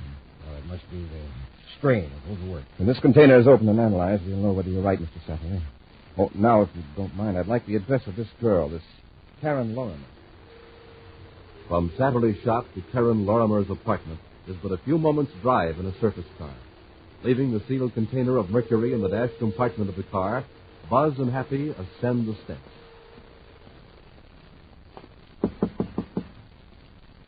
You know, Commander, Gene's father may be right. A nervous breakdown would explain Gene's peculiar behavior. Perhaps. But in any case, we've got to find Gene before he gets into more trouble. Something I can do for you? I'm Commander Corey of the Space Patrol. I was told that Miss Karen Lorimer lives here. That's right. She and the mother are out right now, though. When do you expect her back? In about 10 minutes. Would you like to come in and wait? Yes, fine. Come on, Happy. I suppose I'd better introduce myself. Karen's mother is my aunt. She practically raised me. Oh, that's all? Yes. The reason things are in kind of a mess here, the women are cleaning house. They offered to help move the furniture around. You know, to help their nephews. I see. I don't believe I got your name. Oh, Ed. Ed Lorimer. Commander, excuse me, but I think I'll step outside and get some air. I feel sort of... Happy, what's the matter? You believe the cadet is fainted. Here, Happy. Oh. You guys would never fold up. I'll take these weapons, gentlemen. You're tired, aren't you? So weak you can hardly move. That's the end. You're fatigued by radiation. You've been getting it since you came in. That fatigue ray will hold you while I look for something. If I don't find it, well, I've got a gimmick that'll make you talk. We'll return to Space Patrol in just a moment. Have you seen a man from Mars? A man from Mars has a weird totem head, a beak nose, fang teeth, a face in front, another face in back, and magic forehead vision, so he can see out, but nobody can see in. And, gang, you can all be men from Mars. Yes, sir, Nestle's Quick wants all of you to have the sensational, super scary Man from Mars totem head. It's a complete disguise that completely covers your head, makes you look like a spook from another planet. And wait till you see how magic forehead vision works. It's a special device that lets you see out, but nobody can see in. Why, nobody can even tell it's you inside your Man from Mars totem head.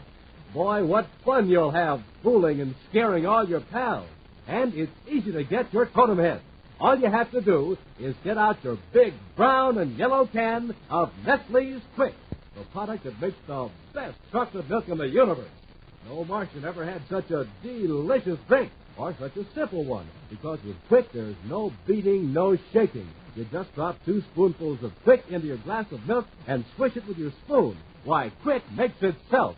Now, here's what you do. Send the lid from the can of Nestle's Quick, or a tracing of the front of the label, together with your name and address, and 25 cents to Space Patrol, Box 686, St. Louis, Missouri. That's Space Patrol, Box 686, St. Louis, Missouri. And hurry so you can be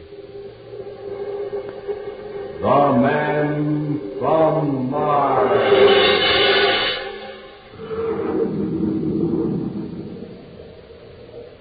And now back to our Space Patrol adventure, The Tattooed Atom. Thinking the missing scientist, Gene Satterley, might try to contact his family or friends in Jupiter City, Buzz and Happy went to the home of Satterley's fiancée, Karen Lorimer. They were admitted by a man who claimed to be related to Karen. Suddenly, Buzz and Happy were overcome by extreme weakness by means of a concealed fatigue ray machine. Taking their weapons, the imposter threatened them with violence if he failed to find an unnamed object for which he was searching. Right now, a few moments later, Buzz and Happy shakily get to their feet. That fatigue ray must have turned my muscles into putty. I haven't got the strength of a wet noodle. I hope the effect wears off before that fake nephew comes back. Maybe he already found what he was after when he searched the apartment. He said he'd be back, and he took the ray machine with him. Maybe he was bluffing. A surface car. Did he run out to search that? Come on, Happy. Yes, sir. He's not at the car now. He must have found what he was after. He'd come back in the apartment to make us talk. Yeah, but what have we got in the car that he'd want? Happy, what's the one link between us and Karen Lorimer? Why did we come here? Why, on account of Gene Satterley. But Open the car door. Smoking rockets. The dash compartment. It's been cut open. With our own atomo torch. Commander, the container of mercury is gone. Yes, and with it, old Mr. Satterley's hope that his son is merely overworked. Let's get to Jupiter City headquarters. I'll send out a general alert on our pal with the fatigue ray. In another part of Jupiter City, there is sudden activity in the abandoned Godo Plastics plant. Working swiftly, a lone operator adjusts an array of instruments. Then, from a case, he removes a metal container and places it in the target area of a ray tube. The silence is broken by a strange voice that seems to come from every part of the room. Mogrim, what's taking you so long? I'm almost ready, Fuller. Mercury cylinder's in place. All right. Put on the probe ray.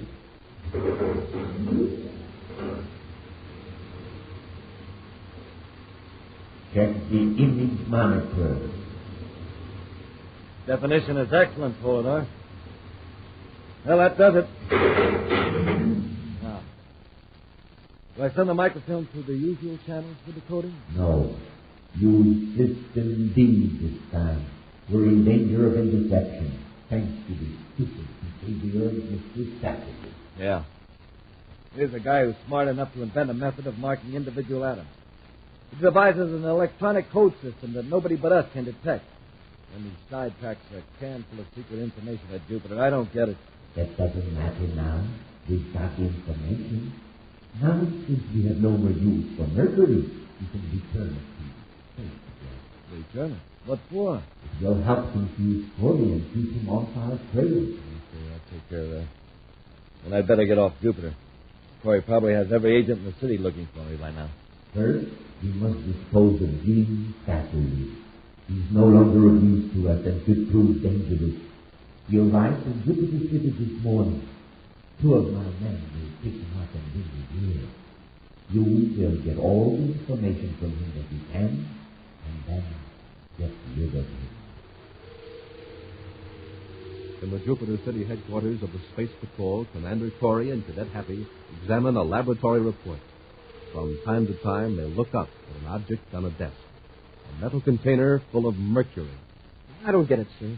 This guy goes to all the trouble to steal this can of mercury out of our surface car, and then we get it back with the seal still unbroken. Yes, we turn it over to the lab. They break the seal and subject the mercury and the container to every known test.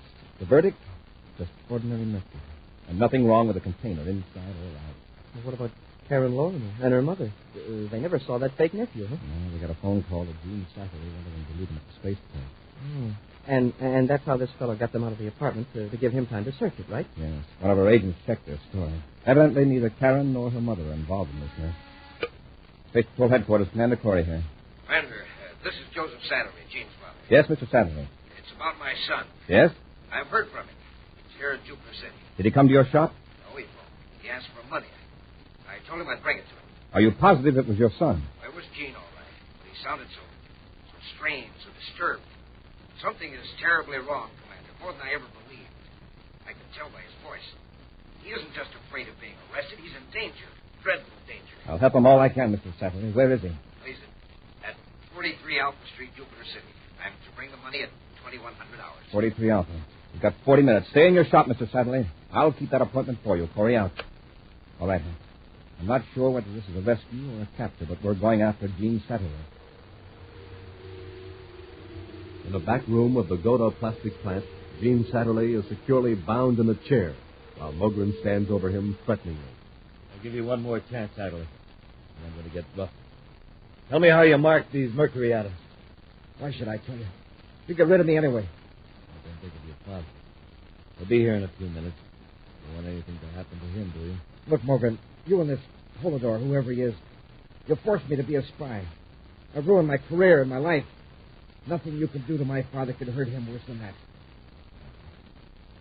There's still Karen Lorimer to consider. You wouldn't want her to suffer. Why, you rotten...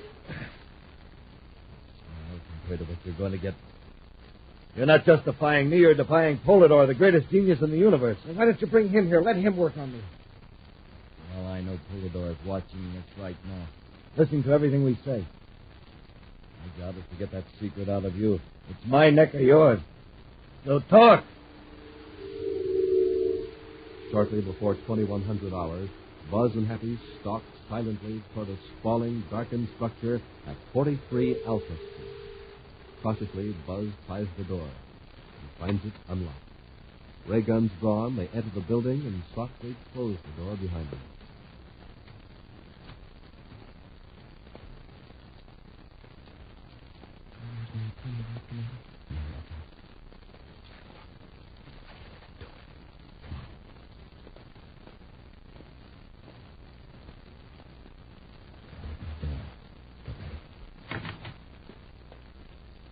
The room's empty. There's another door on the other side. Now, close this door behind you.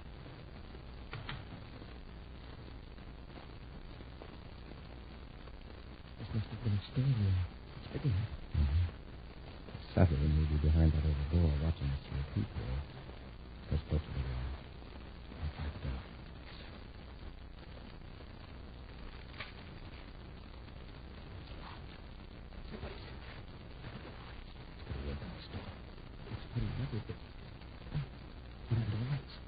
Darkness will help us as much as Saturday.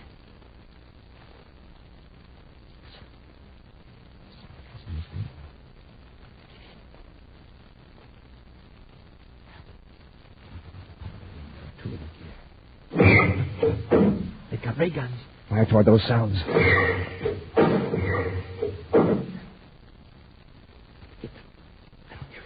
Don't move. Lights are on The room is empty. Take your hands up. Oh, it's you. Where did you come from? Through the door. Well, you were firing at phantoms. Someone was in here when the lights were out. We heard them. Did you really? Now, you must be imagining things. There's one thing that isn't imaginary. A feeling of weakness creeping over you. Your arms turning to lead. The fatigue ring. Oh, that's right. You've been in the radiation field for more than a minute now. The cadets all... Give me that gun! Pull the door! Pull the door! Help me! Pull the door! Pull the door! Oh, what a neat left hook. Boy, that fatigue ray sure didn't work on you this time, Commander. Not as much as you thought it did. Here, I'd better get you out of the ray field. Thanks, sir. I'll be okay. Commander Corey! Somebody's in the next room. You keep an eye on this fellow in case he comes to. Yes, sir. Well, Saturday. Commander, you saved my life. This fellow Bogren, he was going We to... took care of him. What about his pal, this Polidor? Come on, Saturday, speak up. There's someone else in the building. We heard him. I heard him, but he isn't here. I know you think I'm crazy, but it's true. Polidor is a demon, a master criminal. Get me out of here, and I'll tell you all I know. Later at Space Patrol headquarters in Jupiter City, Buzz and Happy questioned Gene Satterley. Then this is the way you smuggled secret information out of our cabin. You found a way to tag individual atoms of mercury with different types of radiation. Yes. When the mercury samples were scanned with certain rays, the marked atoms would discharge their radiation. The pattern was registered on microfilm and decoded electronically. And Polidor's agents could intercept shipments of mercury and scan them without breaking the seal. That's right. And then pass them on to their proper destinations. And without special equipment, nobody could detect these tattooed atoms. That's why Polidor was safe in ordering Moglen to return that container to you here at headquarters. What secret information is in that sample of mercury, the one you sent your father? Ironically, no government secrets, Commander. Just a full confession of my part in Polidor's scheme. And the names of some of his agents. A confession? Well, then when Polidor decodes that microfilm, he'll be tipped off.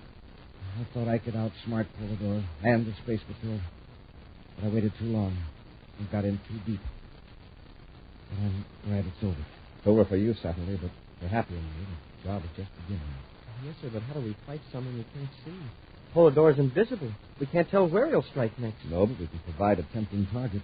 When Polidor does strike, you'll be ready. In just a moment, a preview of next week's exciting Space Patrol adventure brought to you by Rice Chex and Wheat Chex, the bite-sized cereals in the red and white checkerboard packages.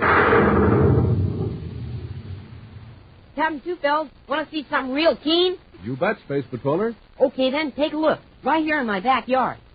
Wowee, a totem pole. A Martian totem pole, and mine's higher than any of the other fellas, because I got more totem heads. And Space Patrollers, you can build yourself one of these swell totem poles, too. You make them out of Man from Mars totem heads. Stack them one on top of the other just as high as you want. The same Man from Mars totem head you wear over your head, with magic forehead vision that lets you see out, but nobody else can see in. Yes, sir, those neat totem heads are more than 12 inches high in real Martian totem colors. Red and yellow, green and black. And it's real easy to get lots of totem heads with rice checks or wheat checks box tops. Listen, gang. For every Man from Mars totem head you want, send a Chex box top, together with your name and address and 25 cents in coin, to Space Patrol, Box 686, St. Louis, Missouri. Don't forget your 25 cents. That's Space Patrol, Box 686, St. Louis, Missouri. This offer good only in the USA and may be withdrawn at any time. And now, an action preview of next week's exciting Space Patrol adventure. Buzz is searching a cavern on Neptune, looking for Happy, who's been captured by an agent of the master criminal Polidor. Happy, where are you? Here, Commander, but I'm tied up. I'll be right with you. Hap, what's that? Just one of Polidor's tricks. He's trying to scare us with sound.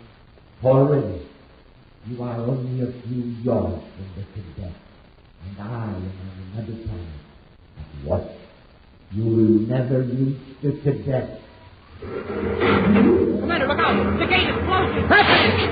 It's no use, Commander. You both my prisoners. Be sure to join us next week for the thrilling story, The Cavern of Fear. Space Patrol, created by Mike Moser, starring Ed Kemmer as Commander Corey and Lynn Osborne as Cadet Happy, was written by Lou Houston, produced and directed by Larry Robertson, executive producer Mike Dever. Other players were Bela Kovach, Norman Jelly, Ken Mayer, and Stephen Robertson. Dick Tufeld speaking.